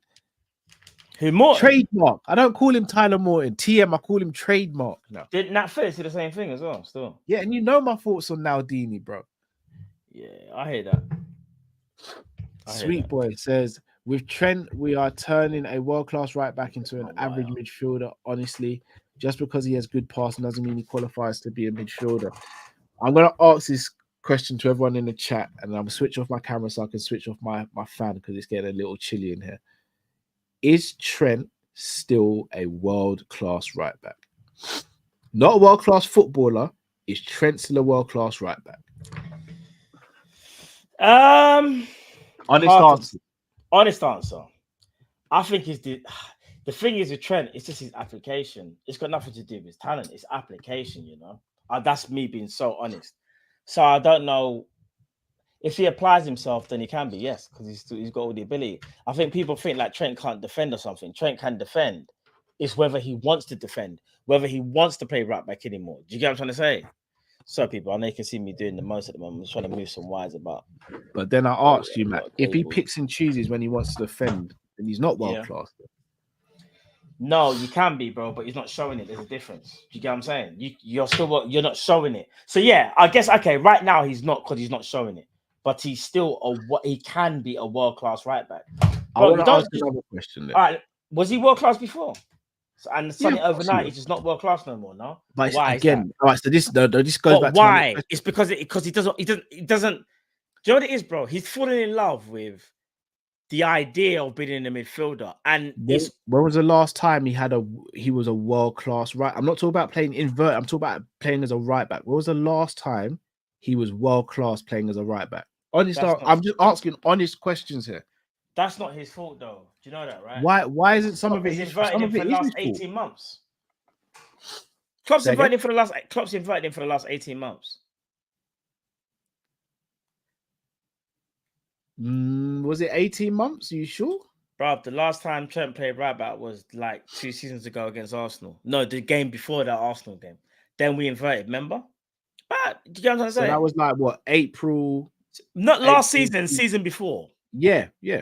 Was it 18 months? Maybe my maths off, but I'm just calling it season. Oh, I should say season and a half then, maybe. That's how they said 18 months, but because even the quad chasing season, you'd arguably say like half the season he was brilliant at right back, the other half he wasn't. I don't know, man. I feel like what Trent is asked to do is a lot. You have to remember, like, at Liverpool, he had a massive role to play. And what's so mad is that at such a young age, he was asked to be everything. The creator. He was the creative hub for Liverpool at such a young age. And we had all those players there, and it was him at right back. I don't know, man. I don't know. Come on, Diaz. I don't know. Right, let's get our next caller in. Yeah. Jamal's next, isn't it? Yeah, Jamal, you there, brother? What's going on, Jamal? Yeah, I'm here. Are you guys good? Yes. Yeah, what's going on, bro? Yeah, I mean, guys, Carl, you're not gonna like this, but I'm on the Cody train, man. Whoa, pause. That's a big pause. But I'm on Team Cody. I'm with you, Matt. I'm on Team Cody because you know what's the weird thing about Cody? He did the same thing the season before. He always ends the season good, and you think, you know what, the next season he's gonna explode. But the thing about Cody is, I know he's playing for Holland. It's not Liverpool. But even at the back end of last season, at the end, did he have a bad game, Carl? When he went left wing, except the West Ham game, did he have a bad game on the left wing? Because I know you can remember it. Tell him. All right, but how many games did he play at left wing towards the end of the season? Spurs, West Ham, West Ham, Aston Villa, away at Villa Park. There was, if I'm not mistaken, Carl. Fulham away. Yeah, his last maybe 6-7 appearances, I say were left wing. I would say so. Are you sure? Is that many? Maybe we'll give or take a few. What I think what I was trying to say, and what I've been saying is, if you play him in his favorite position, which is left wing, you will get the best out of Gakpo. Is Gakpo world class? No, but what Gakpo is though, he's a very good system player. And if you play to his strengths, you get the best out of him. And I've also said as well, and this is why I think Jamal agree again, his production is probably better than Diaz, even though Diaz is not even close. A better footballer. But Cody would give you better production. I'm just saying because it has people who say that how they think Darwin is gonna, be good for us. But I'm not on that chain. I think Darwin is what he is. But there's something in Cody, man, where I think next season he could do bad, but I feel he's gonna do good. But yeah, the reason why I call this, how are you guys feeling about last season still? Are you still angry? Are you still, vexed? Or are you calm down? I do my absolute best to avoid thinking about it. Yeah, the way it fizzled out was horrible. I can't lie, bro. We was in a title race, then it just all went to crap, basically. Yeah, man. I just come here to say I apologize to Luis Diaz, man, because I said that how he has worse decision making than a 22-year-old Kim Kardashian. I apologize for that statement.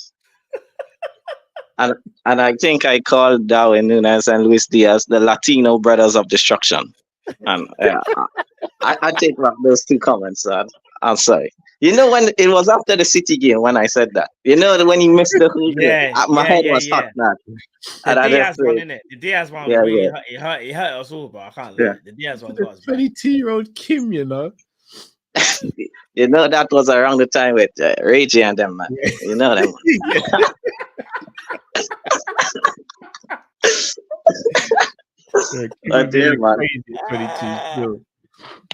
But you know why Diaz hurts, man? Because when he was the first street baller we had since Phil, and I say, you know what, this guy is gonna be that guy for us. And it hasn't happened, man. And the thing that kills me with Diaz is, bro, he's 27, and I just remember Mane and Salah 27. I mean, bro, when Mane was 27, the guy was man marking, chill well, and killing him. Remember that game? When he was killing, he was killing Chilwell at left back and left wing. He did that right. He done it right. That was one of the most complete wing performances you've ever seen, bro. That was complete attack and defense on lock, Jamal. Yep. And when Salah was 27, 28, wasn't he winning back-to-back golden boots? I mean, come on. Bro, and let's come out a little. Bro, let's go Chelsea. 27-year-old Hazard. Wasn't he? This guy was letting guys do spinneroonies in the middle of the park. Remember that game against Arsenal? Yeah. Bro, he did the spinneroonie. Okay, let's go to Spurs. Wasn't Son at 27 winning Puskas Awards? That's the level, guys. Mahrez at 27. Come on, Diaz not gonna be at that level, man. And that's what hurts. Because when I watch the other wingers around his age in the past, in the last 4 or 5 years, bro, these guys was elite or close to elite. And I don't think Diaz is ever gonna be that guy, man. I'm sorry to say.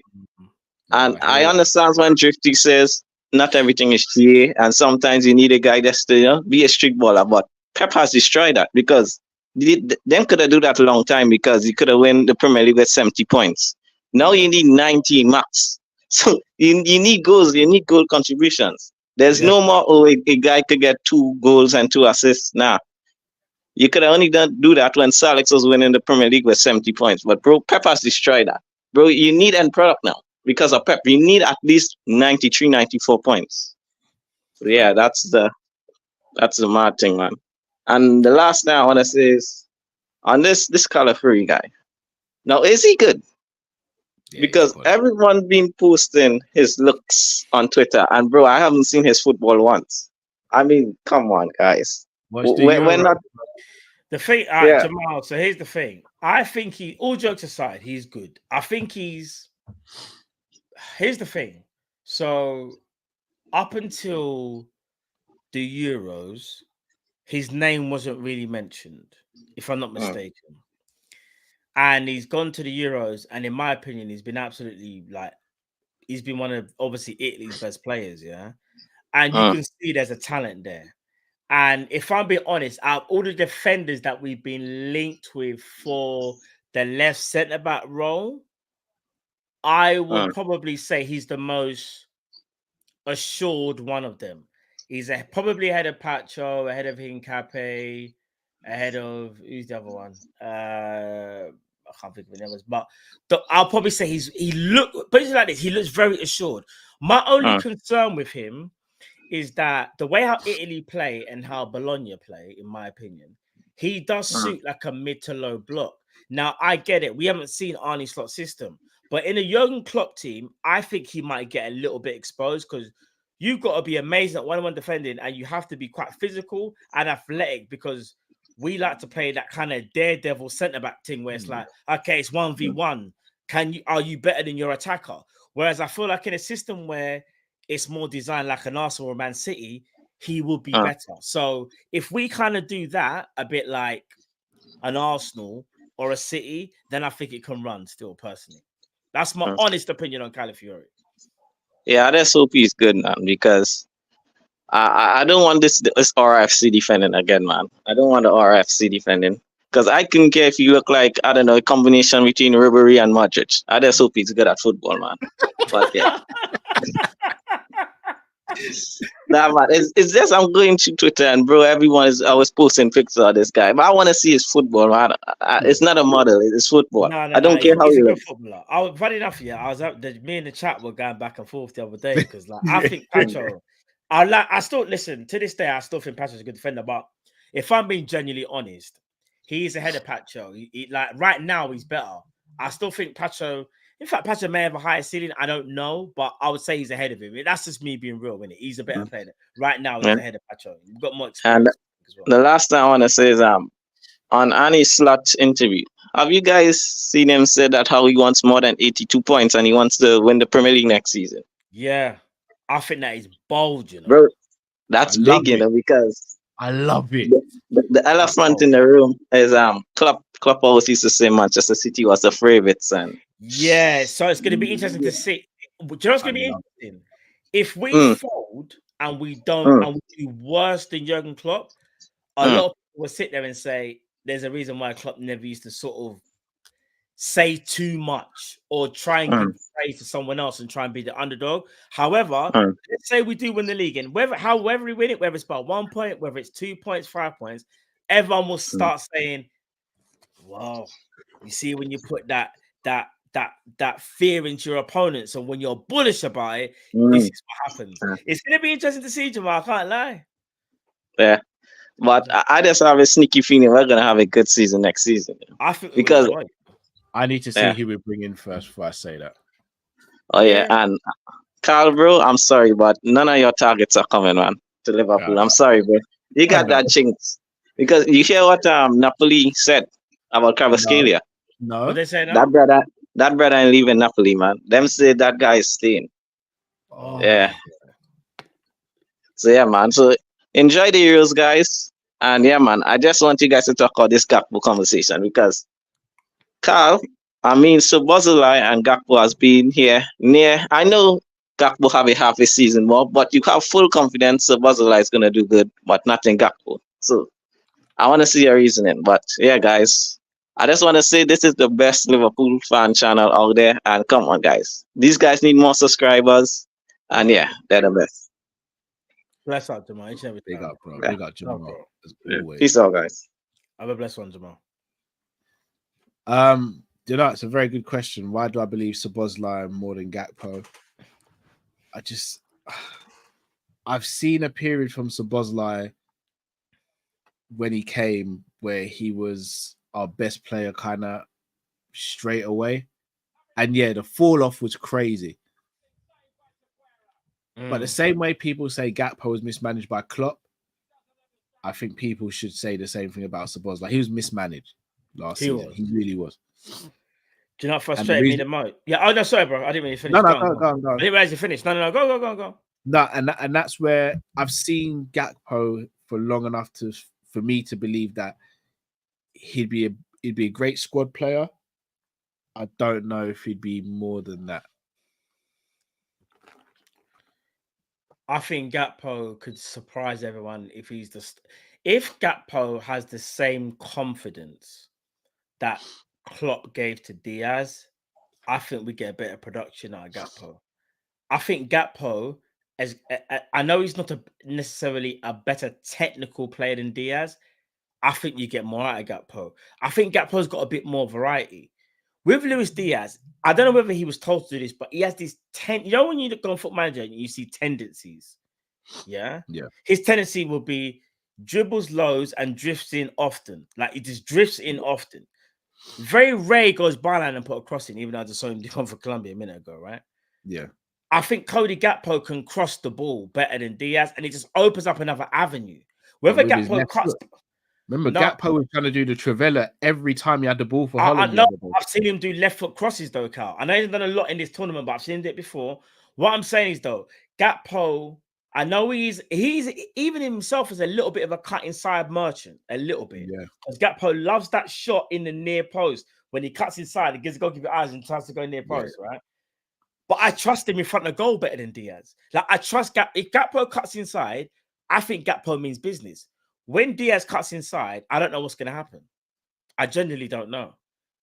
That's the difference. I'm a bit more. It's weird, isn't it? I think we've got a good combination between the two. However, with Luis Diaz, there's more unpredictability, but also there's less production. That's the problem. Cody Gakpo, in my opinion, may be more predictable, but I feel like I'm getting more production out of Cody. Bro, they practically Gakpo got the same numbers as Diaz and played far less minutes. Yeah. And he's playing right wing, centre mid, false nine, left wing. Diaz did play right wing as well a few times. Yeah, I think he had a couple of games there. And there was a period where Diaz was our only fit attacker, if I'm not mistaken, as well. Well, no, it's him and Gakpo. There was a period where him and Gakpo are our only fit attackers. And yeah, that's true. That's true. Gakpo did not shine in that period, and Diaz did. I can't explain it to you, man. There's a player in Gakpo, in it. There's something. I know there is. I know there is. There's 100% a player there, bro. I look at Gakpo and I again, no disrespect, I don't look at him and think, yeah, he's going to be world class.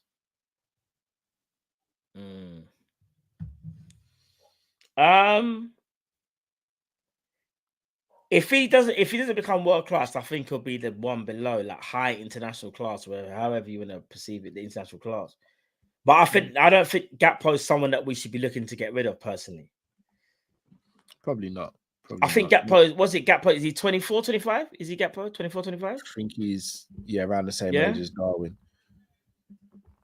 But I also remember what Salah and Mane at 25 were doing a bit. But they won't be missed. I think what we got to see, if Gakpo plays the majority of his games left wing and doesn't do nothing, then I'd say maybe it's time to get rid of him. But if he has a good season, then I've got to eat humble pie. You know what I mean? And I have faith in Gakpo. It might not work. It might not. He might just have another not that great season. But I'd like to think that he can do better. Personally, I hear it. Right, I'm gonna bring our next caller, K-Mac. K-Mac, I'm gonna literally be off screen for like 2 minutes tops. I need to go toilet because I've been down in this water and it's catching up with me still. So K-Mac, I'm gonna bring you in. Matt, I'm gonna be 2 minutes. Yeah. K-Mac, welcome, bro. Disappointed. I'm about to talk about Gakpo. Oh, right, no. I'll hold it. If you start seeing me itching in the chair, though, you know what it is like. Go on, hit me with it, K-Mac, bro. Welcome to the show, brother.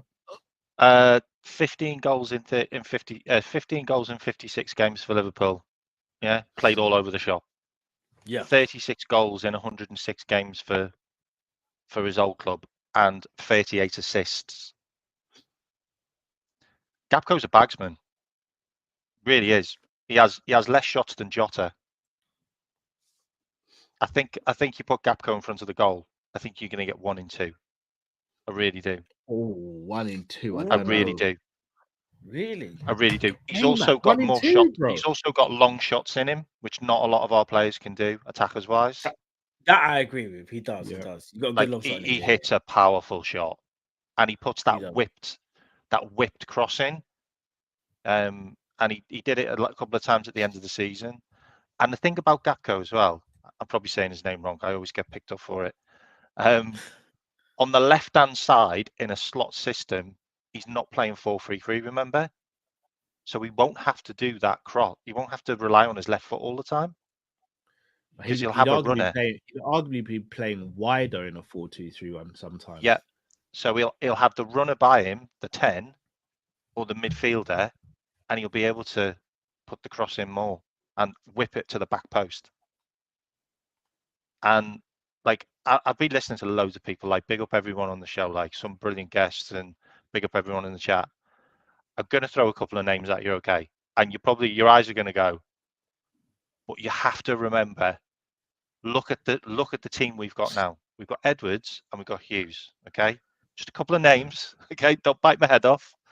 Don't be surprised that one of them or two of them might end up at Liverpool. Alan Varela. Yeah.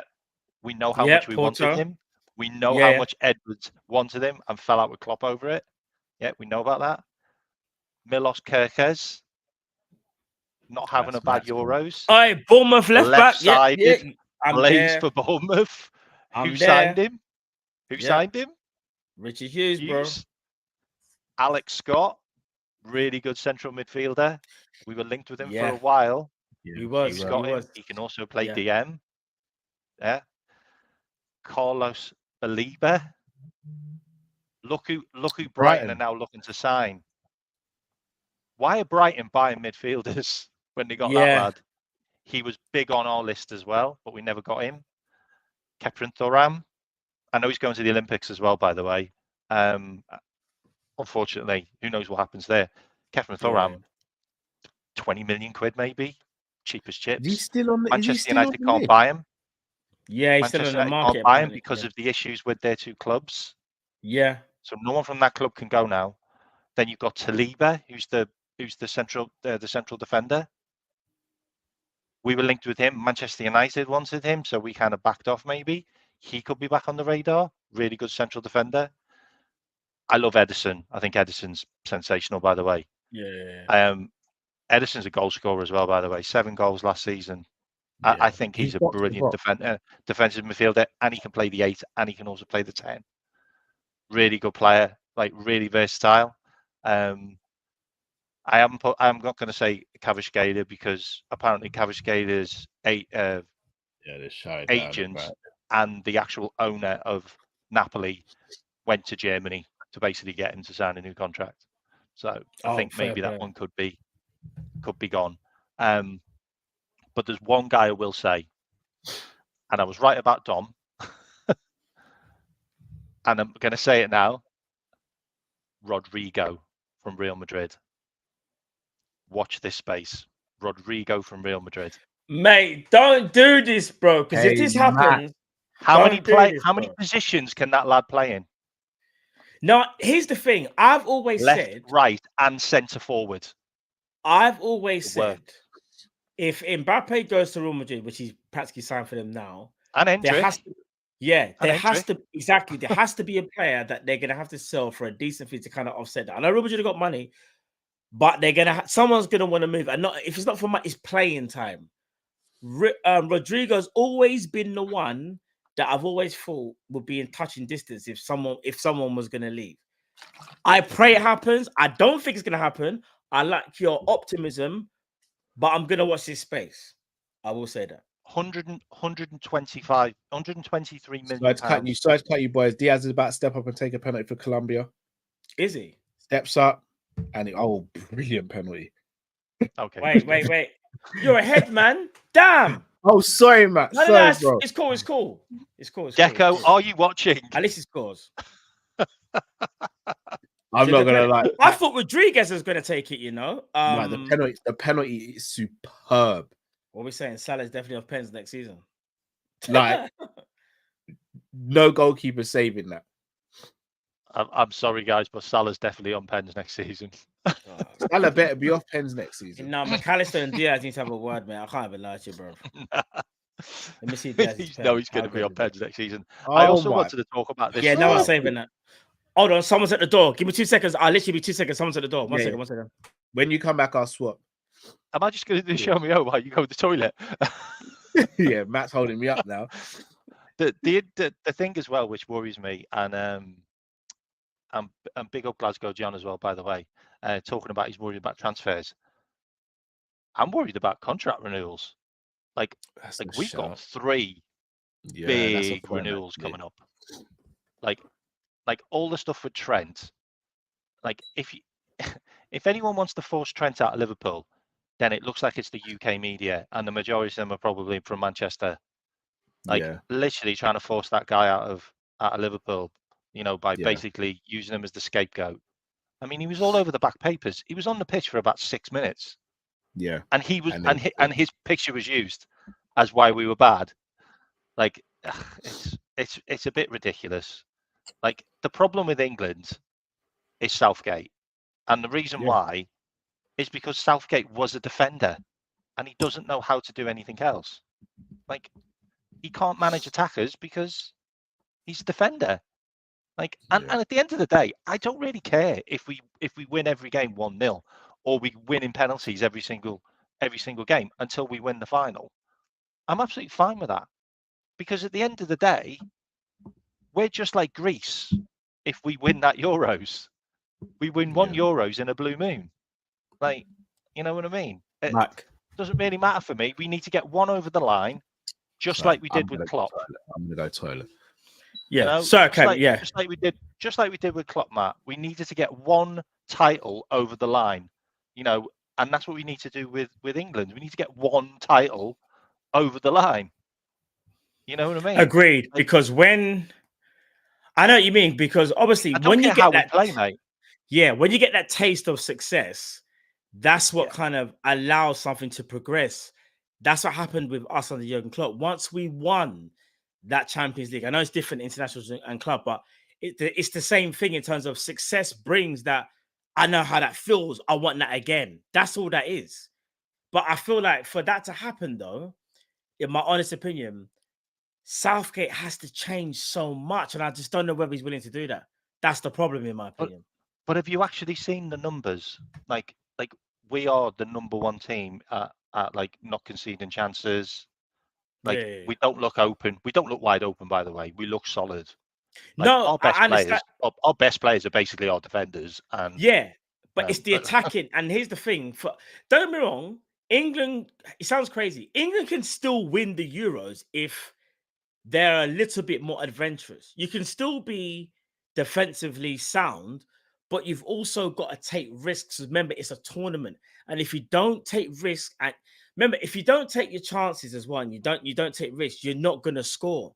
I feel like England are so scared of conceding that they don't want to do too much to open up a game. That's England's problem, in my opinion. And the biggest reason for that, and you're probably going to laugh, and the chat will probably laugh, it's because we lost Maguire and Henderson. It just you think so? You think so? It's because we lost two real leaders and two players that don't really take many chances.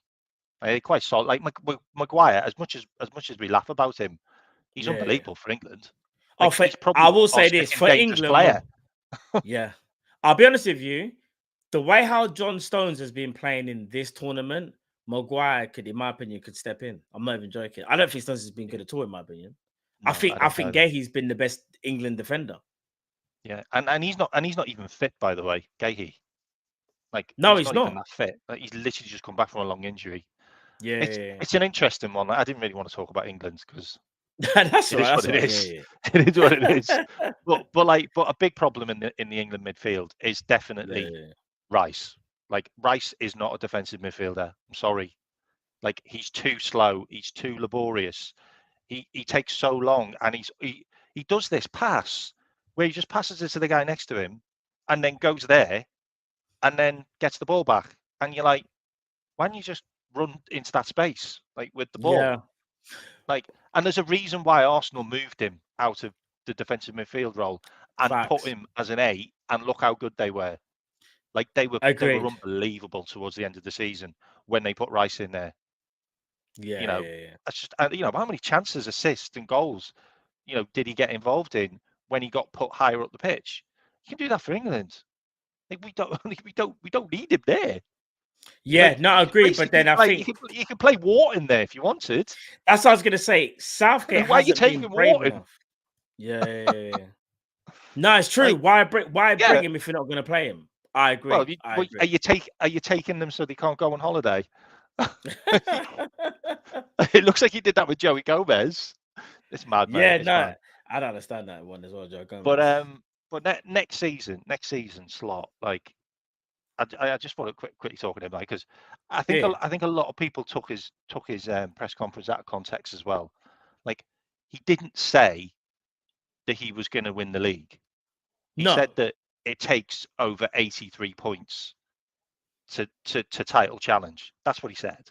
And he said, and the aim is to get to 83 points. Well, obviously, otherwise you're not going to be in the running, because that's what it's been for so long. So that's what he was kind of saying. And he also talked about the fact that there's an incredible rivalry between Manchester City and Liverpool, which I think is brilliant, by the way, that he's actually talking about that. And what I do like about him as well is I think there's going to be some surprises in the Liverpool team next season that are already at Liverpool that we just haven't seen enough of. And I will say one guy who's been out on loan, and he's had some good loans, by the way. I'd watch out for Owen Beck at left back. Yeah, next left season. back. Owen Beck, left back. I think we could have another. I think we could have another Bradley on our hands. I genuinely do. K-Mac, talk to them. And you know what I said about Tyler Morton. You know what I said about Tyler Morton, Cal. K-Mac, I've been telling him about him a Oh, long time ago as well. You got Luke Chambers as well, you know. You got Luke Chambers. He's another one. I know we're all talking about all these players like Calafiori and Inacio and Cape, but these are like 50, 60 million pound guys. Like is Robinson really going to get flogged? Because they're just going to be backup for him. That's the question. If Robbo's getting sold, then okay, because they're going to play. Because when they come into Liverpool, they're going to be a first team player. Like you ain't going to do the international games and look like the star man, and then come to Liverpool and then play backup to Virgil and Robbo. That's just not going to happen, is it? Same with Hincapié. He's just literally won a double, unbeaten until the last game of the season. You know, out in the Copa America, Pancho out in the Copa America. You know, these guys are big players for their countries and clubs. They don't come to Liverpool and then sit on the bench because Virgil's never injured. Robbo's never injured either until recently. So that's what I mean. So look out for Owen Beck, Chambers, these guys. I think pre-season. I think you're going to be surprised about Owen Beck. By the way, have you talked about Owen Beck? Have you, Cal? I don't know. I won't be surprised. Came up. I won't be surprised. I think he's. Cal spoke about him a lot. To be fair, he has. I think he got into the Scottish Player of the Season team, didn't he? He played like half a season. They don't listen until it's too late. Came up. Said the same thing about Conor Bradley. It's the same thing. When he comes good, I'm just gonna sit back and go, "Oh, so Beck ain't too bad, is he?" But I hear me say Rodrigo. I'll let the other guy on because he's last. You hear me say Rodrigo, okay? Big up. Do you know what, K-Mac? You made record that. You can record that. It's a big marquee signing. I don't think they're going to sell Gula or Artur Gula. I don't think they're going to sell him. No, I don't think. But I think Rodrigo could be a seller, could be sold, and you know why? Because like he was literally the best player last season. He was better than Vinny. Like you have to watch the games. Like he's better than Vinny. He's better than Vinny for Brazil as well. And he's not even on his natural side, by the way.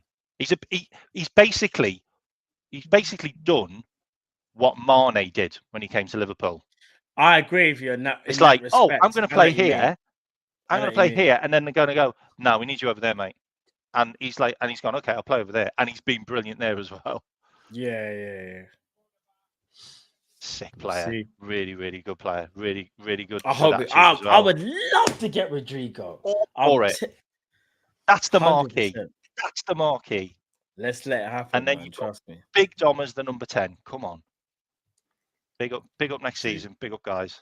Great show. Indeed. Great show. Big up yourself. I waited ages to get on. Big up, bro. You're a legend, But you forgot about me, Cal. See you later, man. Never.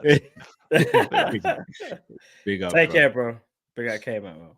Big up K-Mac as always. Let me quickly help some of these supers before we bring in John Wick, aka Mr. Tom Mizzy. Jade Atwood says, "What's going on in UK prisons?" I don't actually know. Oh, there's a video going around on Twitter. It is mad.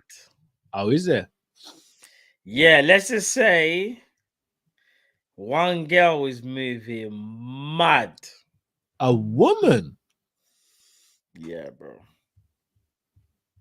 I'm not gonna say nothing else. Oh, everyone, if you know, you know, innit? That's what I'm gonna say. The girl's moving mad.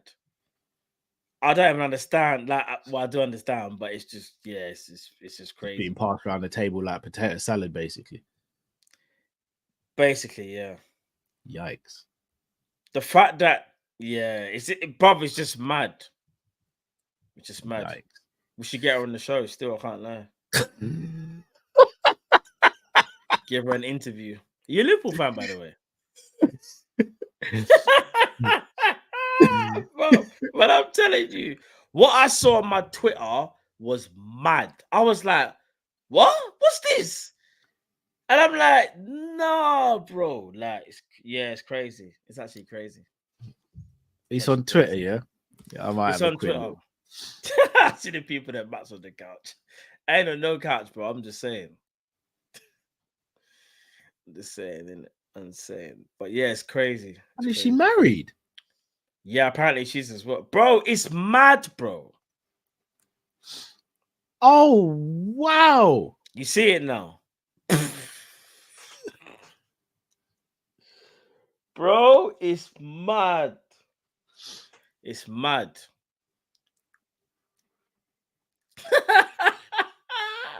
Man said.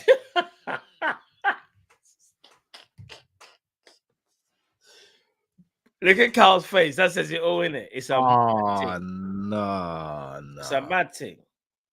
Like, don't get it twisted, yeah. Like, I've never been inside, yeah, but like, obviously, if I ever, God forbid, if I ever did go inside, like, obviously, I'd want to get like sweets or whatever, or you lot laugh and say, I want to sneak in some jerk chicken, bro. Them man are, yes, mad still. They're sneaking in. Gyal, man, is crazy, bro. It's crazy. That is crazy. It's crazy. I don't even think Schofield done that in Prison Break. You get what I'm saying? No, actually, he kind of did with the nurse because she became one of the assailants, innit? But she became his wife, sort of thing, or his missus, innit?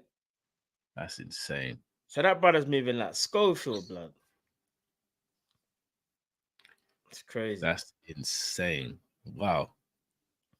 It's crazy still.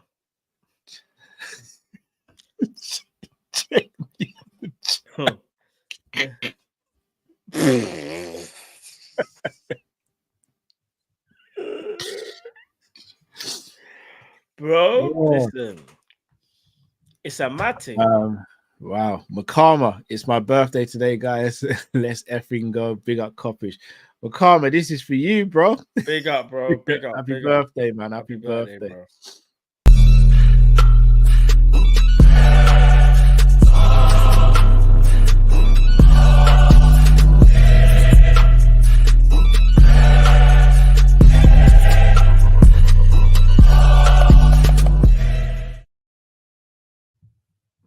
No, this is what's happening inside. Though. I can see why people are doing petty crime now, bro. Bro, someone in the chat literally said, "Lock me up." Oh, Jade Activist said, and Pacho went to Copper and been shocking, Matt. He hasn't looked good in a Copper, Jay. I'll be Pacho honest. the bozo. All right, Jay, chill. He's not a bozo. He's just not had a great Copper. Chill, bro. He says, is Salah on the top 3 penalty takers for us? No, he wouldn't be my top. He wouldn't be my top 3. No. And also, Jay, if we're going by that metric, that means Trent's crap as well. Then Trent's not stinking up the place, though. You get what I'm saying? He hasn't had a good tournament, but I understand why. Pacho's not had a good tournament either. Don't understand why, but he hasn't had a good tournament. It happens, innit? He hasn't had a good tournament. Like, I'll be honest, he hasn't looked good. Don't look good, bro. Let's bring in Mr. John Wick himself, the marathon man, fitness extraordinaire. Fitness first. Yo, I'm nervous, because today I'm having another body weight assessment. I showed Cal about a week ago on my progress report, and hopefully it's gonna go down body fat percentage and all that. You know what I'm saying? You're inspiring me, bro. I was in the gym last week. You work hard. I'm pretty sure you'll get positive results, bro. Trust me. You work hard. You work hard. Bro, I'm depleted AF. I mean, I've been eating high egg white and all those things. You know what I mean? Yeah. It ain't easy. Wise man said it ain't easy. Typically, what is your daily intake? What would you say is a typical day food wise for you? So I've been a lot of eating running out. and stuff. You got to keep yourself hydrated. And Nah, I stopped my runs for a bit because it just affect the performance. But so right now for the next 3 weeks, ever since last week, it's all high protein diet, more meat, pause, but chicken breast, egg whites, and even like beef jerky at times. It's like the best I've thing. never been a fan of beef jerky, you know. Yeah, I don't know. It all. I understand it though. Yeah. I've never been a big fan. Yeah, never been a big fan, but yeah. I'm not gonna talk about a lot of food because I'm currently fasting, but that's like my thing. It's a bit aggressive in terms of the calorie intake because I'm on a deficit. My training is more heavy lifts, run minimal. This is like a test your will in it for the next 2 weeks just to see how progress when it comes to strength. Yeah. Once I'm back, like once I'm done with the next 2 weeks, I'm gonna go back to the regular running. So be that marathon man, like what Cal says. That's right. Is prepping up for that. Just hopefully the moment of truth later today. Check in, fingers crossed, and then another check in the next 2 weeks, and we'll see how I feel. It's not it's gonna be techie, and I just watched football live charity game. I don't know if I told you about this, Cal, offline. So Morientes was in town, and someone mentioned Trivella. Quaresma was in town as well. I watched the charity. You know, bro. Yeah. They had a football clinic like what James and Glenn Johnson did last week. So they had a tour here in Asia. I'm not gonna lie though, I don't know. Maybe it's just the mood I'm having, but I don't feel the football, or maybe it's just the charity friendly. You know what I'm saying? Maybe it's competitive like World Cup or the Prem. Yeah. Different in it. It's just to see some stars playing in your country, which is it's a good thing for the local fans around here. It's not regular to see those kind of celebrities, quote unquote, like they're top.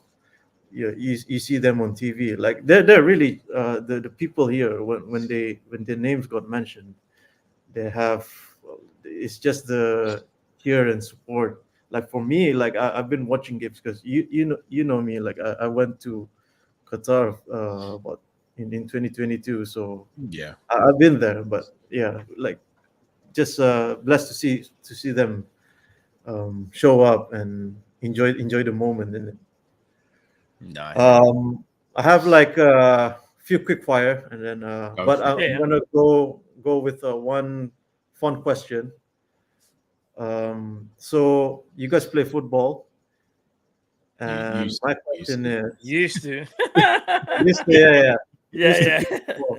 And speaking of which, could you recall a memory that you scored a goal or registered an assist that is a carbon copy of a Prem like goal or any high level match that you saw on TV?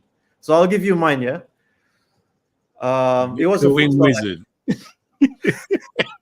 I try and lie. I got a few. I leave Matt to answer on that. Yeah. So I'll give you mine. So it was a futsal 5v5, and the goal that I scored was I don't know if you recall this. Maybe Cal has a good, since he has a good memory. David Villa in the Champions League final against Man United. Yeah, gets the ball, rolls it underneath his foot, and curls it around. Yeah, the third goal. Yeah. That's the one. That's the one that I can still recall, and it's one of my best in the catalog. So I'll leave you guys there. And this is quick fire, yes or no. And I'm pretty sure I know what Callum would answer this. Ryan Cherky, yes or no? Yes. Valentin Barco of Brighton, yes or no? In the context of Simicas leaves this summer. All right, so I'd play Barco further forward than left back, but yes, I'd still bring him in. I will bring him in, yeah, but I don't know if he's a talented player though. Fairs. Yeah, I'll still bring him in because he's a talented player, regardless. Although he's not homegrown. And Yeah. speaking of another Brighton, and speaking of another homegrown, Ferguson, the forward. Yes. Yeah, I would. Fairs. And then this is not football, because I might like the diet thing. I'm already looking for a protein bar, which is collab with these two brands. For you, which would you rather, Reese PB or Hershey's? Probably Hershey's. Probably Hershey's. Yeah, probably Hershey's. Yeah. All right, I hear that. Yeah. I can dig with that. I can dig for another couple of weeks or so. Probably the Hershey's. And Cal, I send you on WhatsApp. Yeah, this one's the last one. I don't know if you guys have seen it, by the way. It's the Adidas Japan Y3 collaboration. I haven't So seen they have it the new home kit and the new away kit. And what I will say is the away kit, and Matt, you've seen Shogun. Yeah. His fan. You know the actress from the series, isn't it? Yeah. She wears that. Yeah. I'll say less. That's all I have to say. All I'm gonna say is John Wayne's gonna blow the guns out. That's all I'm gonna say. But yeah, man, that's my calling with you guys. Good to catch up this odd early hours. You know what I mean? Come on, bro. Men struggling, but it is what it is, and I can't wait to go back. My mantra is right now. My belief is lift heavy, run far, and Callum, run fast. John Wick signing out. Take care. Big up. Big up Tom Busy. Big up Tom Busy each and every time, bro. Trust me. Yeah, brother. I really wish we had gone in for Barco because he went to Brighton on a free. Yeah, bro. Remember, if I'm not mistaken, I might not have been a free, but it's very cheap anyway. Yeah, we get loosely linked with him, I think. I think it was. I don't know if we did or if I was just trying to push the agenda. I remember you were like, which is Sam Barker, and I was like, what, the left back? And he's like, I think he's Ginger, innit? Ginger? I was like, bro, funny enough, I saw some compilations on YouTube. Someone made a video about him. I was like, who's this Valentino Barco? I was like, no, he looks cold, bro. But I'll be honest, I've never watched like a full game of Boca, but he looks a talent from what I've seen. Like, he looks a talent, but. Well, he is. All right, let's get our next caller in. Big up Tom Izzy as always. Indeed. Paul A, you there, bro? Hello. Yes, Paul. What's going on, Paul? I'm good. Can you guys hear me clearly? Yeah, bro. We hear you, bro. I think this is the first time I've been on call with Matt. Is it? You sure? I feel so. I've spoken to Callum and Drifty before. I remember, but I haven't, because every time I come on, I want to ask Matt a question about Guyana, and you're never here. Oh, fair play, bro. I'm part-time these days. You get what I'm saying? So no, I don't call him the question. I don't call him the question. Just weird coincidences. Yeah. But bro. Do you know what it is? I know the name Paul A. Like, I've seen your name a few times. What it is, I think I haven't spoken to you for time though. No, because have I ever asked you about if you've been to Guyana? No, you haven't actually. Then yeah, because I've always had that question for you. That's how I know I've never spoken to you. Oh, fair play then, bro. I've always seen. I'm not. What's so mad is I've seen Paul A though. That's mad. But yeah, fair play, bro. Yeah, I send some super chats sometimes, so maybe that's why. Maybe, yeah, maybe. I've got a few different topics. I think the one I'm gonna go with today is to not make the conversation repetitive. Yeah. So I'm gonna stay away from the Gakpo and Nunes and Diaz stuff because you guys have already covered that. But I'm gonna talk about Carvalho. And interesting. I think if we're moving to a number 10 system, then I don't think it's fair to say he should be sold straight away. I think he deserves his chance because I don't want us to be in a Carvalho situation the way Chelsea are in a De Bruyne situation. And I think I'm not saying he'll be a De Bruyne, but I think he's got enough talent to be given a chance to prove himself. Whether that means he has to wait until a Szoboszlai gets injured, Elliot gets injured, Mo gets injured, Gravenberch gets injured. I just think he deserves his chance because in that 1 year he was there, when he was given like a few chances, I can't say he was playing particularly bad.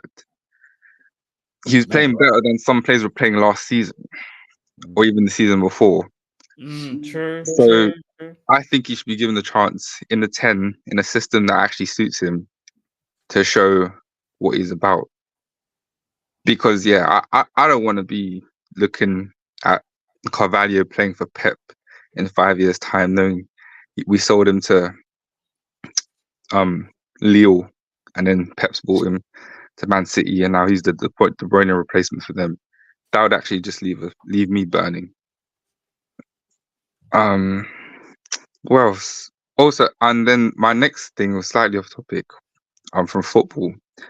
Is what do you guys think about performance enhancing magic? Are you speaking about Pereira and Prohaska? Yeah, because I saw that today. That had me cracking up.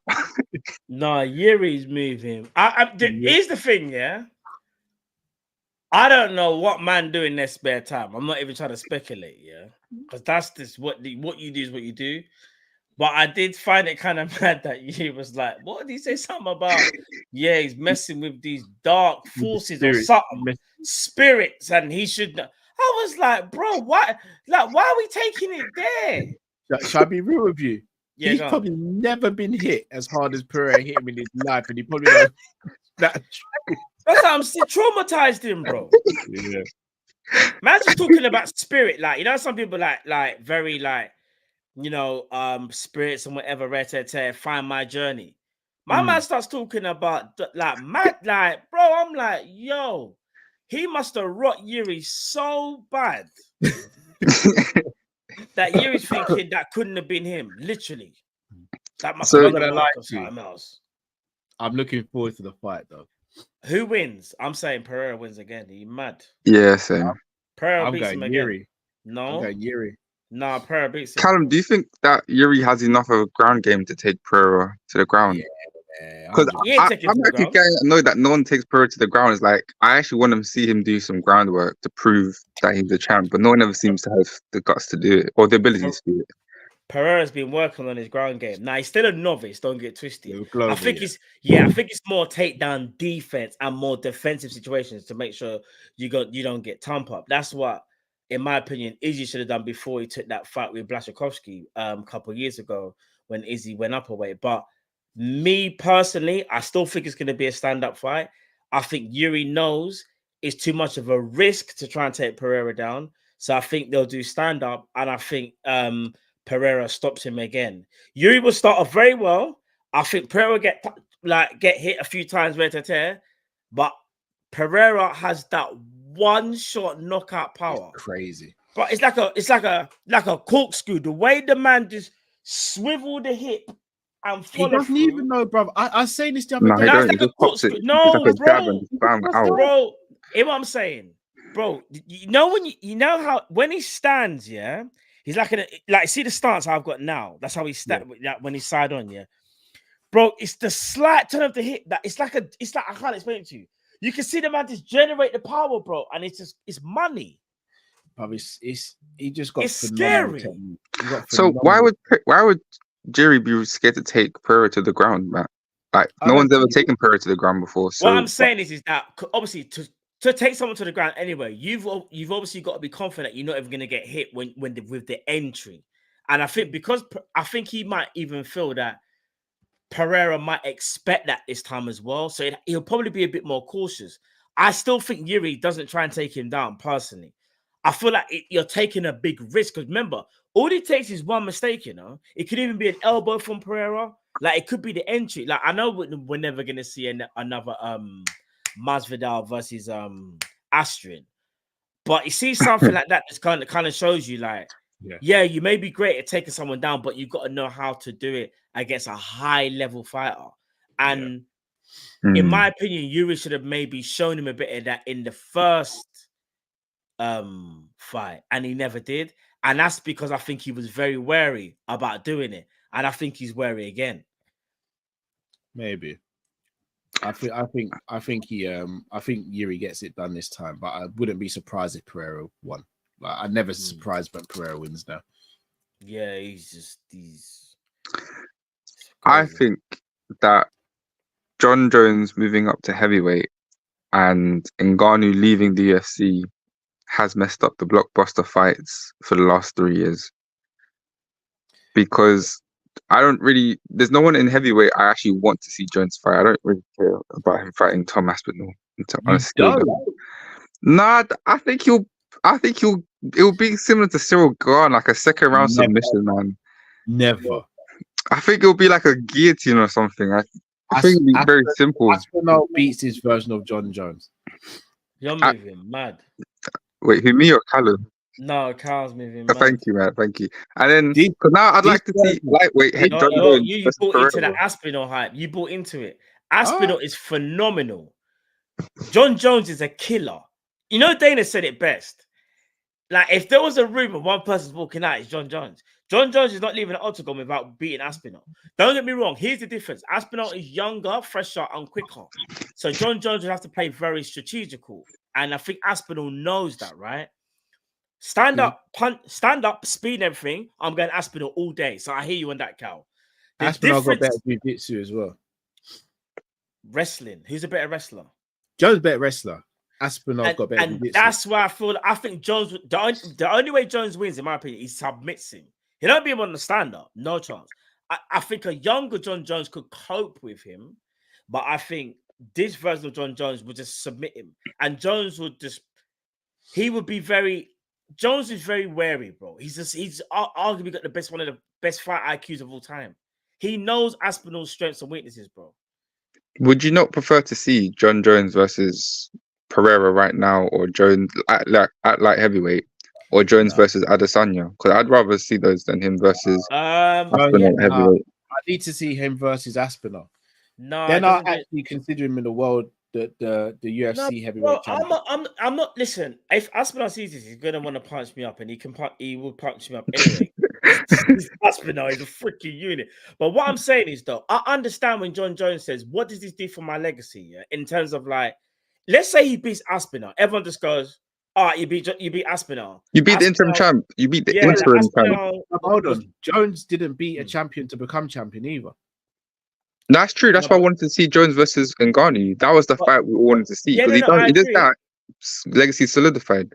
But if Jones, like, I think there's, like, I understand Jones. Maybe he's a bit wary of, like, if he does lose, what would happen. But I actually understand Jones when he says it makes more sense for him to fight Pereira. Yeah, I agree.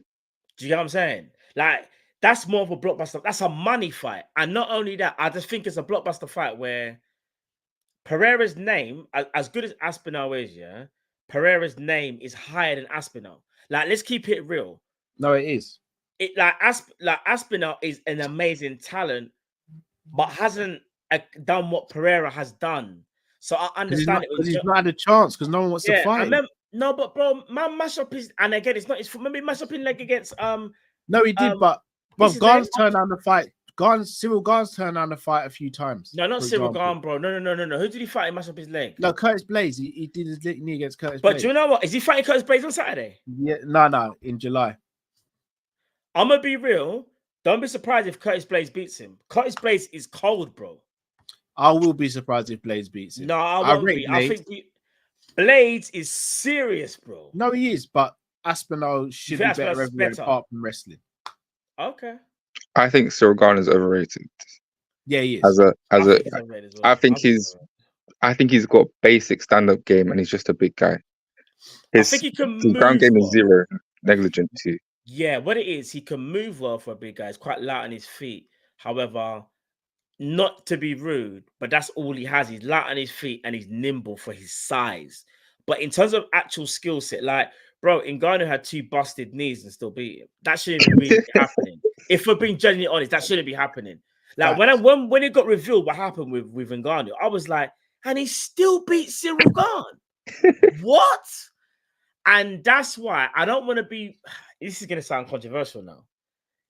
I expected John Jones to walk through him because even though Cyril Gane, again, light on his feet, agile for a big guy, John Jones has the far superior skill set and his fight IQ is immaculate. Like John Jones is like the Mayweather of UFC. He can understand what you're good at and he'll make adjustments in fight. Where some fighters, it sounds weird, find it hard to do. They have a game plan, but they don't know how to adjust on the fly. John Jones is one of the best. Would you agree, Cal? At making adjustments on the fly. John Jones is probably the best at making adjustments. That was gonna be my next question. So you say better than like a Habib or Anderson Silva or GSP in their prime too? Oh, GSP's a shout. I don't think Habib ever made adjustments. I don't think he had to. Yeah. You know, so crazy. Since Habib is left, yeah, like I do think there's some guys that were calling Habib a bully. No, he was a bully. That's what made him so great. Okay, so not a flat track bully, just he bullies whoever he's fighting. Would you say he's bullying people that's a lot lighter than him? So he was kind of smart to be in that weight. No, I don't even believe that. No, Dustin Poirier and him were about the same size, for example. Callum took a breath. He's about to drop a bombshell. Yeah, all right. Khabib's legacy will always look better than what it actually is. Everyone will automatically know 29-0. He was untouchable, unbeatable. He probably faced out at 29. He probably faced 6 top to elite caliber fighters. I say 2: Dustin Poirier and Conor McGregor. Who else is there? In terms of elite, yeah, those are the only 2. For me, you can't call yourself the GOAT if you've only beaten 2 elite fighters. John Jones walked through the whole division. Okay, I'm going to say another bombshell here. John Jones's resume is fantastic on paper, but let's not forget he fought. What happened?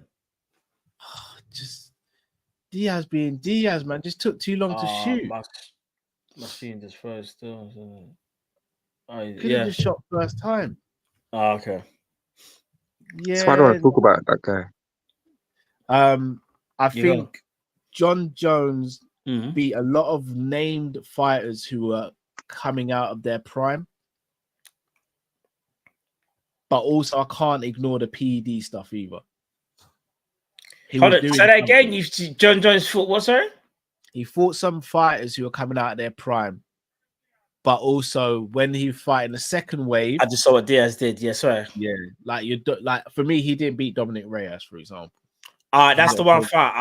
I'll be real. I think he lost that fight. You know, he did lose that fight. He should have lost that fight. But I think you know what it is. You know when you're the champ and they say to beat the champ, you've actually got to beat the champ. Pause. No, but that's nonsense.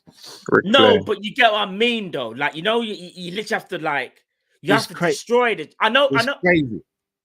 I know you're not saying that, but that's the common consensus. Yeah, and I think it's a crazy thing because that's like saying, "Oh, you've got to beat Usain Bolt by a full 1 second to get the gold medal." No, if you beat him by half a second, you still beat him. Oh wait, no, Carl. I had a discussion of this with my friend this week, right? So Dubois and AJ are fighting for Usyk's vacant belt. Yeah, sort of. That's a fake belt to me. You see them get vexed with each other.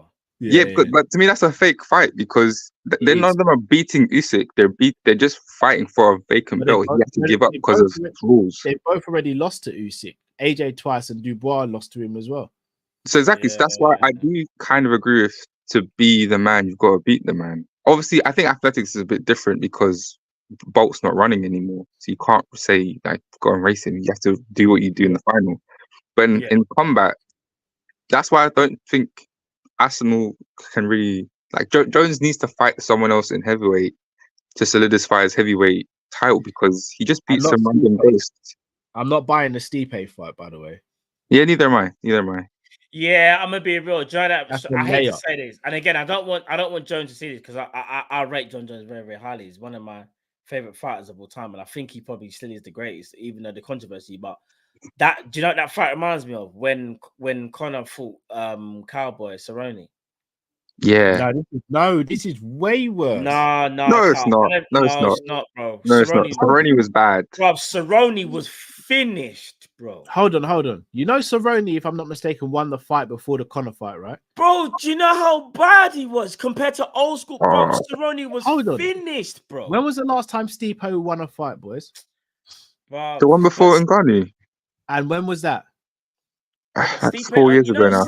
2020. Bro, you know Stipe only has like one fight every 2 years. Let him live. No. His last win was This is 2020. his part-time gig, you know. He's a part-time UFC fighter, bro.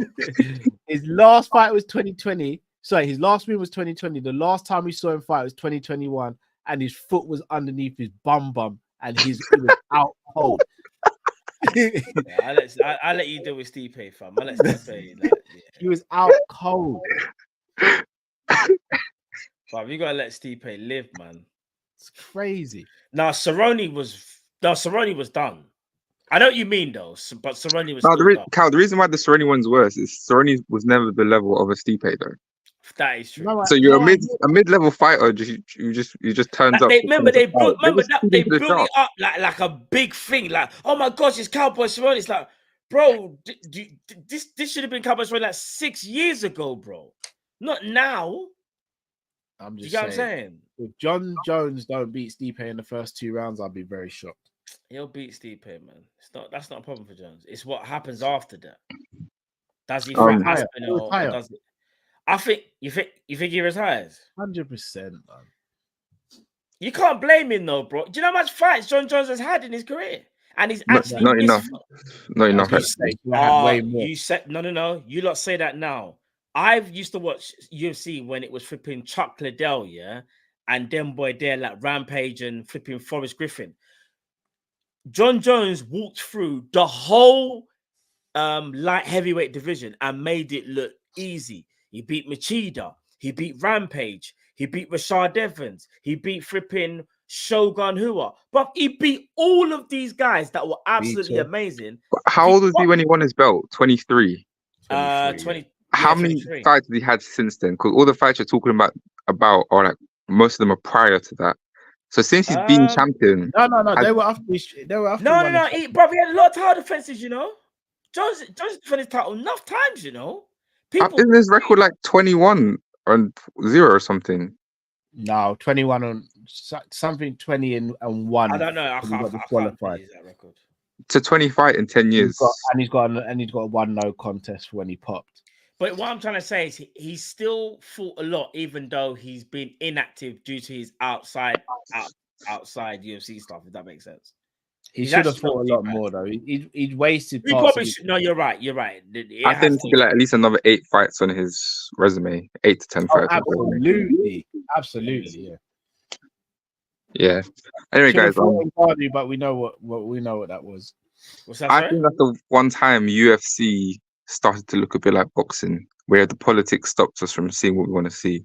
Hold on, Cal. You think Jones ducked Ngannou? I wouldn't say he ducked Ngannou, but I think he went out of his way to make it difficult. I don't think so. I think Ngannou. No, I think Ngannou. He asked for $30 million to fight Ngannou. No, bro. Ngannou wanted the money more than Jones. No, he didn't. Yes, he did. I thought Ngannou wanted the UFC contract, the special contract he wanted, and he couldn't. Ngannou wanted a serious deal, you know, bro. Hold on. Ngannou was going to fight him on his old deal. Bro, Ngannou apparently, and I say reportedly, Ngannou. The reason why the fight didn't happen is because Ngannou couldn't agree terms with UFC. You know. No, yeah, that's what I know. No, it's not. All right. When Jones beat Reyes, that was 2020. He then vacated the title and said he's going up to heavyweight.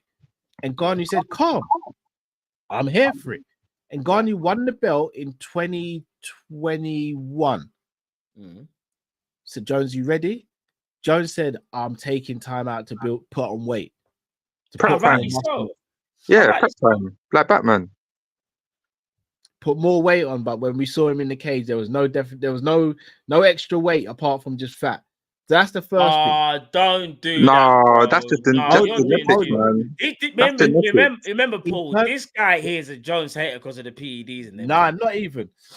And This guy Ngannou hates Jones, didn't bro. want He more. hates Jones. And Ngannou couldn't even ask for more money for the John Jones fight. Do you know why? Because he was under contract already.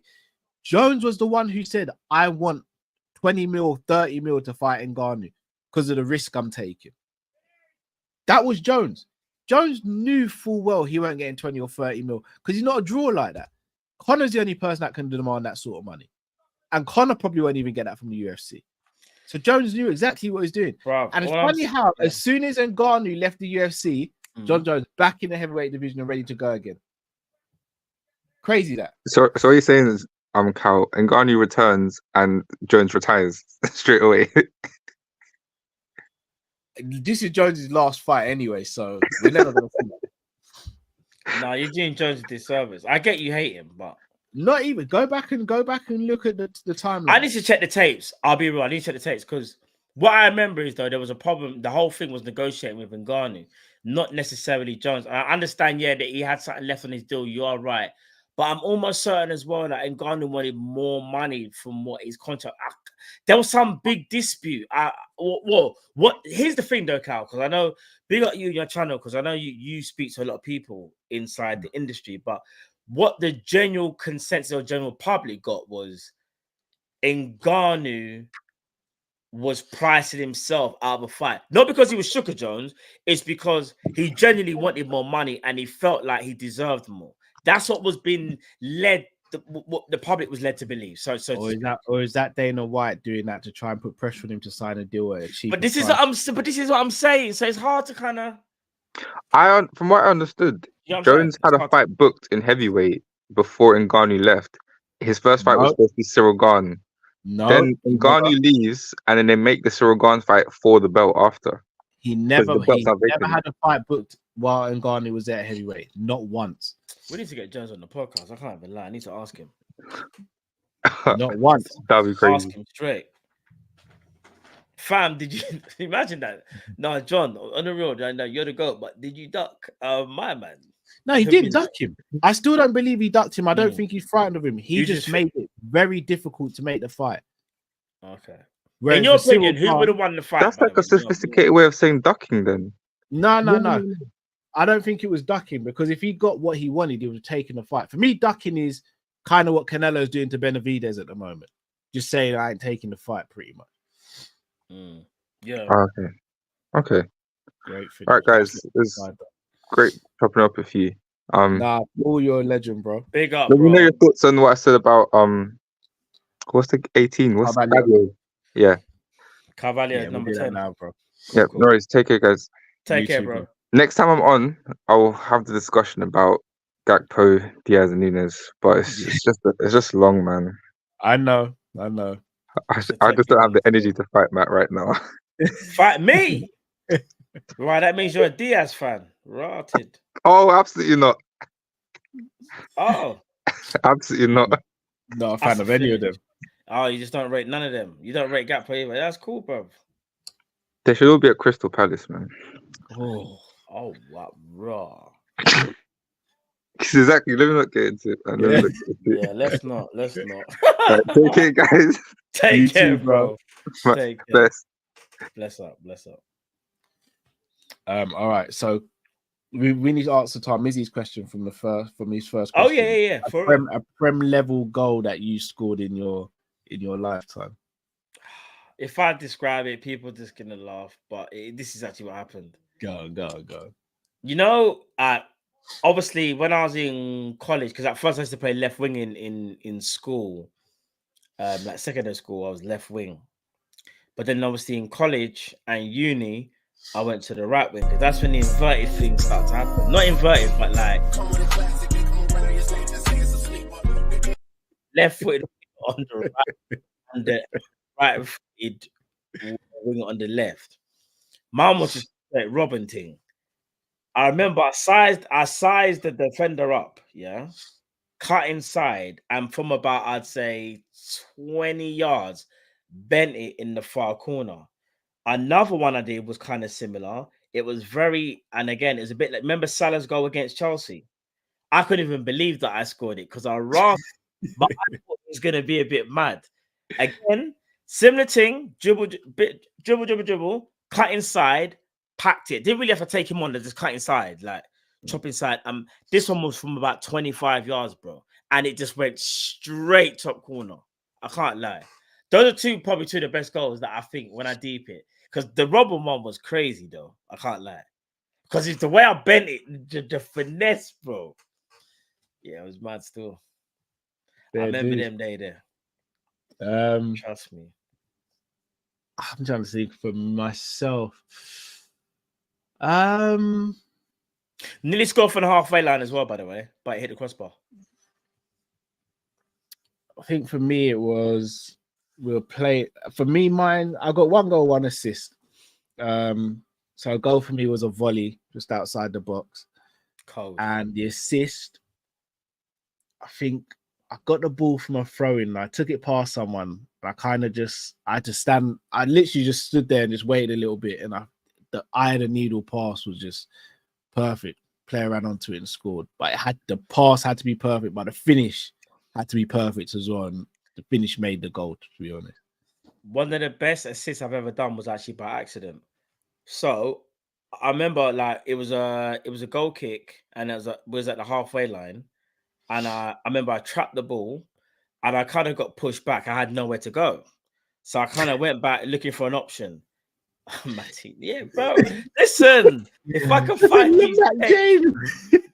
Matt James, you know, oh, you're done. No, that's me, bro. No, but all jokes aside, I remember, we got pushed. So it was at halfway line, got pushed back, and looking for a pass up, and then I passed it off, and then I said to the person, like, give me the ball, got the ball back. The striker made the run. Now, when the defender came towards me, he forced me onto my weak foot. And I said, I'm going to try and pass it. And my right foot is not good. I'll be real with you. My right foot is 50-50. And that's bad if you play football. 50-50. It should be more like 70-30. But anyway, I played the perfect through ball on my weak foot, and the striker scored. Now, bear in mind, it was an accident. And I was surprised, but I can't lie. It's my best assist because it was on my weak foot, and I can do the whole play the splitting ball for the defense and all that because I've got a good way to pass as well. I've got very good passing as well. Shout out to the man that'll play ball with me. They know me, bro. Trust me. They know me. In fact, bro, I tell you play football with me. You know when we went radio station that time? Oh yes. Ask him, bro. Shout out to On Top. Shout out to On Top. Shout out to On Top. Ask him who used to run. Imagine, so he's older than me, yeah? They're older than me, yeah? Bro, ask him who used to run game. Just ask him. Ask him. In fact, ask him today. I'm not capping. I might drop him a little call. He will say to you, Matt was a problem. To the point when they used to pick sides, everyone wanted me on their team. I'm not capping, by the way. Ask him. Ask him, bro. Listen. And when you hear what he's gonna say, give it no, man. Yo, Matt was serious, blood. Trust me, bro. Trust me. I'll never get the love like that because of the position I played. Jay, why are you gonna do me, man? I won't even read it because it's a super chat. I'll wait for you. No, I'll read it. That's disrespect. Jay said Matt, the B-Tech Anthony. No, I definitely think Matt's better than Anthony. You better be. Crazy. Man said B-Tech Anthony. You better bloody be. That's Fabio Carvalho. Paul A says it'd be crazy to sell him now and not give him a chance in the 10. What do you think? I think in pre-season, if we do play the 43-1, we should have a look at him and see what he can do. If it's not right, you know what I'm going to say? I'm actually just going to trust the manager. If the manager doesn't think he's good enough, then we don't keep him. But let him see what he can do in pre-season. If he impresses, then give him a chance. Do you know what I mean? If not, then you know what time. Is pre-season actually long enough to judge a player? I think it's more about the attitude and your appetite, you know, bro. Because you know what's going to happen? If he has the appetite to want to do better and feel like he can force his way in, then we're going to play a lot of games this season coming up, because of the Champions League format. There'll be a lot of game time, and we are notorious for getting injured. And surprise, surprise, we've got a manager that likes to play intense football. Some of these players are knackered already. Remember, they're coming back from tournaments, bro. That's the only thing I will say, Cal, that could hamper our season. I'm not making excuses for Arne Slot already. I am not, by the way. But people have been in Copa America and Euros. It's actually it's kind of annoying that like no one had a tournament this summer and everyone just came back fresh. Players are not going to be on. They're going to take a bit of a while to get up to speed, in my opinion. Yeah, agreed. So. Carvalho one's tough because again, I just don't know where he gets into. I don't know where he gets enough minutes to prove and to improve. Because it's not just about proving himself; it's about improving as a footballer. I don't know where he gets enough minutes. Okay. Also, for me, Carvalho is more of a goal-scoring 10 than a creative 10. I agree. I don't know if we have a striker that complements him doing that. I don't know if Jota works with a goal-scoring 10. I don't think Darwin does either. I think both work with creative 10s. Like, not to say creative 10s can't score, but Carvalho virtually is a goal-scoring 10. I don't know if Raul Nunes worked with a goal-scoring 10. Do you know who would actually be perfect for our team? If you could take someone from a rival. Odegaard. Yeah. Odegaard is the master manipulator. I spoke about Odegaard when he went to Arsenal. I got laughed at. Yeah, no, bro, I've rated Odegaard. He's cold. I remember you said it, and some people were laughing, and I was like, "Bro, Odegaard's cold, Wait until you see." But at that point, obviously, he wasn't Odegaard that's now, but the talent was there. It was just about playing time for me, bro. When I say to you, Odegaard is one of the in the Prem, him, Bernardo Silva, KDB to an extent, like when he's on it, like in that regard, they know how to offset a defense with just their movement. Bro, their movement is insane. In finding pockets of space in between the lines, they just cause problems because people don't know whether to go to them or stand off them. Bernardo and Odegaard are like very similar how they get in between the lines and how they manipulate them. Bro, them man, they're just, I'm not gonna lie, I hate them because they play for our rivals, but I have to also be objective and not be biased and show them man respect in terms of their actual footballing ability. Not Bernardo Silva's personality, by the way, people. We already know what that is, but just his footballing ability and obviously Odegaard, his ability. We can't sit here and say them two number 10s wouldn't do amazing at Liverpool for the way how they play. So right, let's get our last call of the evening. Friday night legend. Bruno Banton in the building. Bruno Banton. Yo, Bruno, you sound like you're underwater, bro. Your mic's moving a bit mad, Bruno. First of all, I've got to say, is it better now? I was better a minute ago. I don't know. Try again, bro. Hi. Yeah. All right, try now. Oh no, it's gone again. Yes. Dwight York is talking I don't know what he's doing. He's talking up his ass. He is talking up his ass. Do you hear what he said? No. This guy said for Man United to try and sign Trent. What? Dwight York said Man United should try and sign Trent. Kid from Man United, yeah. Yeah, I was going to say something, but we would have cancelled. What word is it? Also, Gareth Southgate and this guy's dead tactics. What in the name of garbage is this? They score the first goal and then they do flipping Sam Allardyce tactics. They sit back and they allow the opposition to attack. Do that against Spain. Do that against France. Do that against Germany. We'll see what will happen. It'll be 2010 Africa World Cup all over again, 4-1. Except it'll be 8-1. Watch. Could be. And thirdly, what we still haven't signed anyone. That's a bit concerning. That. Yeah. We're towards the end of June. Next month is July. Why 25 years to sign players? Yeah, Liverpool are kind of like, I don't know what they're doing, if I'm being honest. He's taking, oh, brother, your mic's going mad, you know. Crazy, bro. Yeah, maybe.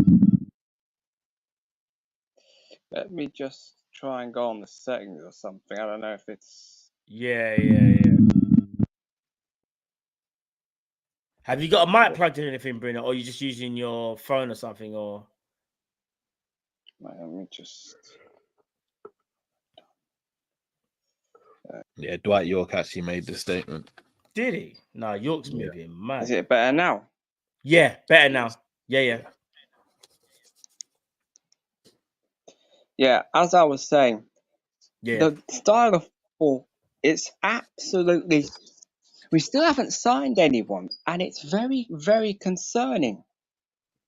Very concerning. If we carry on the way we're going, what are we waiting for? What? Until the AFCON, until the Euros is finished? Well, that's a bit of a stupid idea.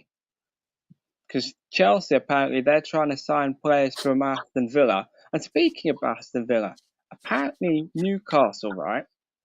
Because they've got to comply with the FFP rules. Otherwise, they're going to get point reductions. Yeah, sanctions, yeah.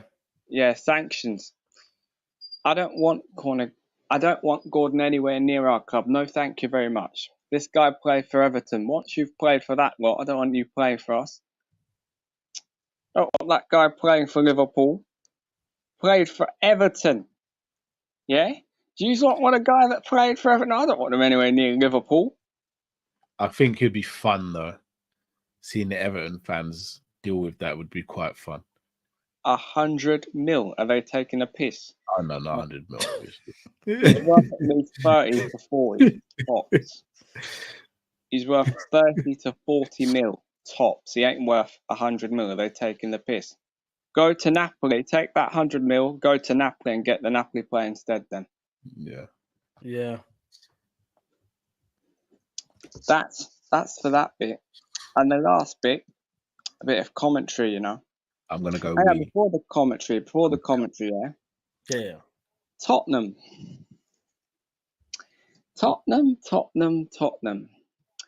who have not won a trophy, by the way. Yep, that's Tottenham.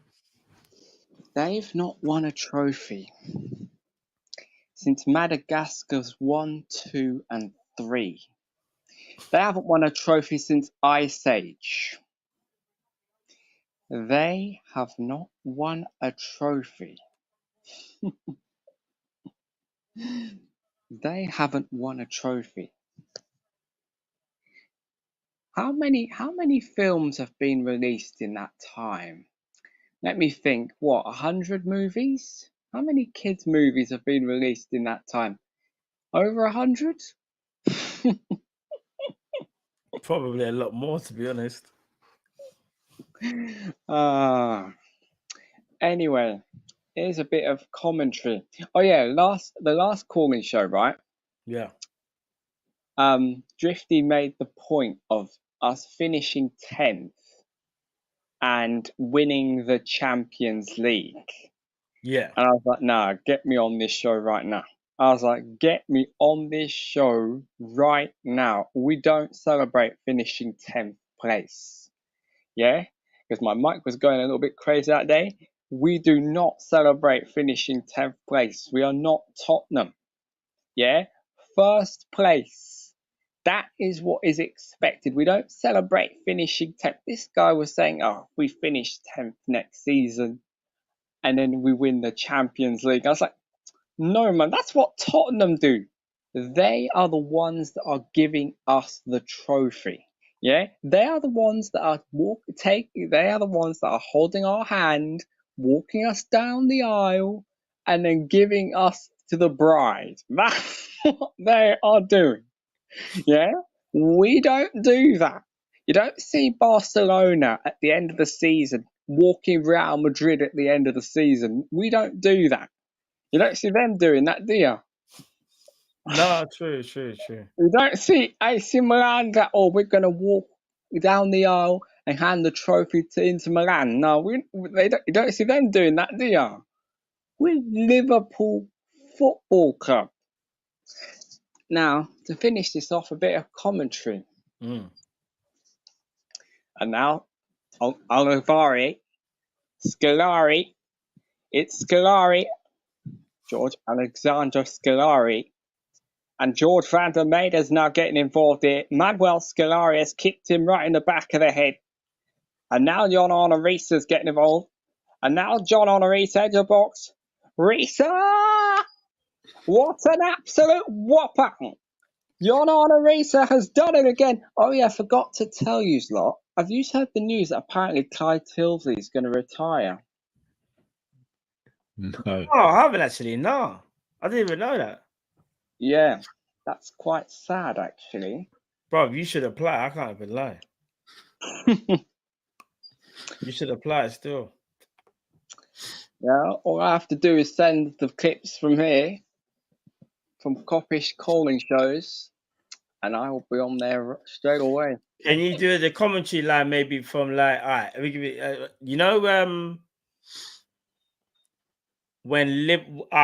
we beat Man City, and it was Oxlade-Chamberlain that scored that banger. Can you remember how that? Can you commentate that? Can you remember that, or you can't really? Let me. Oh yeah, I remember this. Henderson, Oxlade-Chamberlain, Oxlade-Chamberlain. It's an absolute whopper. Oxlade-Chamberlain with an absolute rocket. Nothing Gerrard could do about it. He's absolutely ripped the net off. Nothing they could do. They backed off. They know what's going to happen next. If they didn't listen, they were warned before. They backed off, and now they suffered the ultimate consequence. That's what happens when you back off. That wasn't actually too bad. I'm not gonna lie. That was pretty good. I can't even lie, bro. Oh, I forgot to tell you, and this links in with the whole Tottenham thing, and us not finishing because this is that thing to Drifty as well. There's a song from Devlin. Not sure if you know that singer very well, Devlin. Yeah, I know the MC Devlin, but not the yeah. I know he made a song called "Love Cards," I think it's called, and there's a lyric in that song, and it goes like this. And Drifty, and if you're watching, it goes like this. I told you when we started, I don't do broken hearted. So that's a reminder. We accept winning. Anything else is failure. You understand? You understand what they're trying to say when they're pulling a Jamaican. Anyway, as much as I like to stay here, I've got to get going. Thanks for having me. See you guys next month. Thank you very much. Big up, Bruno. Big up, Bruno. Each and every time, my G. Thank you very much. Have a blessed weekend, bro. Thank you. Oh, the singing caught me off guard. Bruno's a legend, you know. I love Bruno. No, big up Bruno. There ain't a show about Bruno. I can't even Trust lie. me. Bruno ain't Banton. a Friday without Bruno Banton. Trust me. Big up Bruno, you know.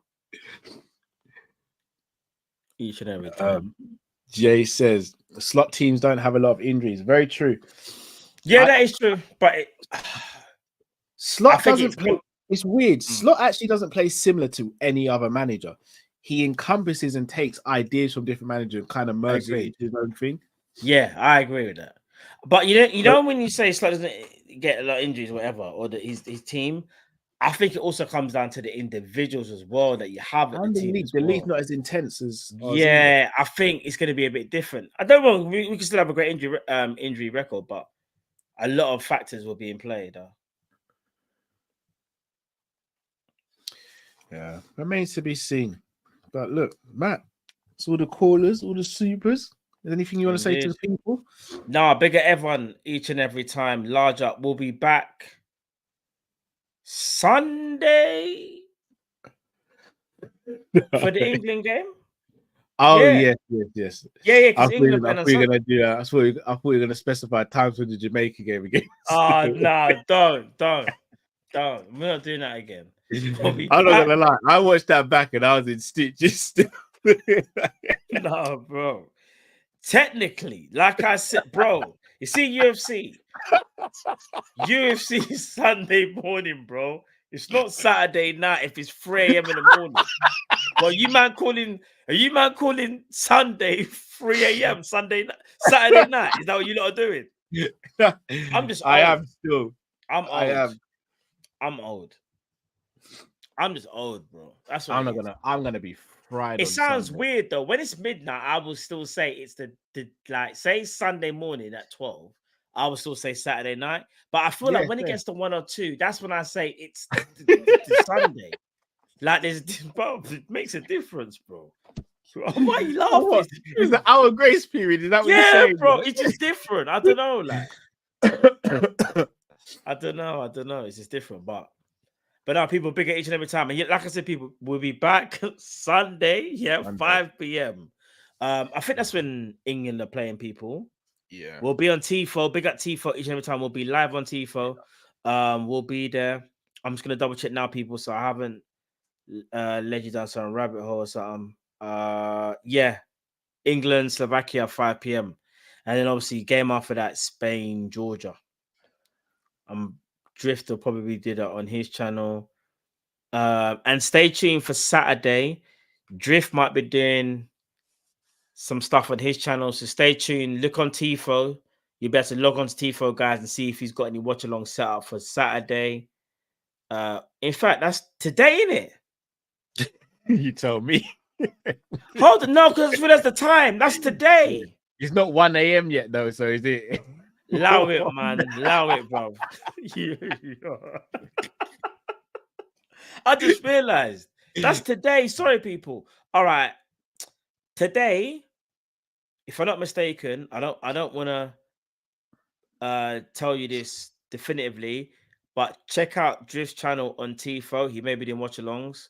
You may see me there as well, or Cal, potentially. But you should see us all Sunday, 5 o'clock, England game, TIFO. Yeah, sorry, people. I know that was a bit long-winded. I'm just tired. And I'll be real, people. I haven't had my dinner. I am starving, blood, bro. And bro, I've only had 1 meal today. 1 meal, that's it. So I'm not even lying either when I say that. I know people didn't laugh. A bowl of fruit and a banana. And Alonso was fighting me for the banana, bro. All I've had is some fruit and some toast. Jeez. You know that's not like me as well, innit? No, it's been a long day, bro. You telling, bro? This time in 24 hours, I'll be doing UFC. Well, about to do UFC with Luke and Jamie. Then I've got the England game. I'm going to be shattered on Sunday. Yeah, but you'll be lucky though, because the UFC's on Sunday, not Saturday. Very true. No, but you know what? If you don't make the England game, I understand it. Don't worry, people. If Carl don't make it, you know why. You know why he didn't make it. But God willing, he'll be there. But if not, bro, you know what I mean? The thing still run. You get me? I just don't want to fall asleep on stream because I know, bruv. Trust me. You see the bruv. Do you know how tired I was for the Jamaica game? It wasn't because remember we was losing. And that's what got me mad. But I was so tired. But it's natural. I'm a human being, people. When you're doing 3 streams a day, 2 streams a day, it gets tiring. But respect people for showing up each and every time. We'll be there. You know what I mean? I don't know if I'll be able to do the Jamaica again because that's Monday. Sorry, that's early hours of Tuesday morning at like 1 a.m. I've got. Oh, is that Tuesday morning? Is that the 2 a.m. one? Yeah. Ooh. I should be there. I should be there. But yeah, it's gonna be tiring. But I should be there still. You get me? Yeah. But no, people, it's been an absolute pleasure. We had some, all of the callers are fantastic. Great callers each and every time, man. Great. Some great conversations. Appreciate you all. If you haven't already, please do smash that like button. Subscribe if you're new to the channel as well. We'll be Drifty TV, link in the description. He'll be going live tomorrow for a watch along, or live later on today. And then Sunday we'll be back for the England game. So yeah. And you see on the screen there, people. Go right there, sign up if you haven't already. It literally takes 2 minutes. A lot of people in the chat will tell you they've already signed up, and it literally is not. It takes 2 seconds. It's quality, man. Trust me. And there's a lot more improvements that will be happening. Yeah. I've been told by the bosses. You get me? There's a lot of things that I wish I could tell you guys, but trust me, it's going to be lit. Yeah, it's going to be lit, people. And it's the reason. One of the main reasons we moved over there for the watch along. It's so much more interactive with you guys. It's the user experience, if we're being honest, people. Yeah. And if anyone who does watch us on TIFO is in the chat, you'll understand what we're saying here. Like the use of the GIFs and things like that, and being able to have individual conversations. Threads, during the stream.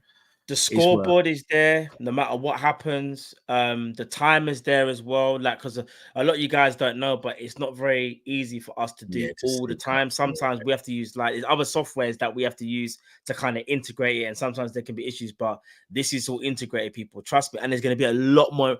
There's stuff that I want to say right now, but I can't. I just can't. You're gonna see though. Jump on the boat before it's too late, people. Jump on the boat before it's too late. Trust me. I know, people. Until we see you next time. Thanks so much for rocking with us and supporting us.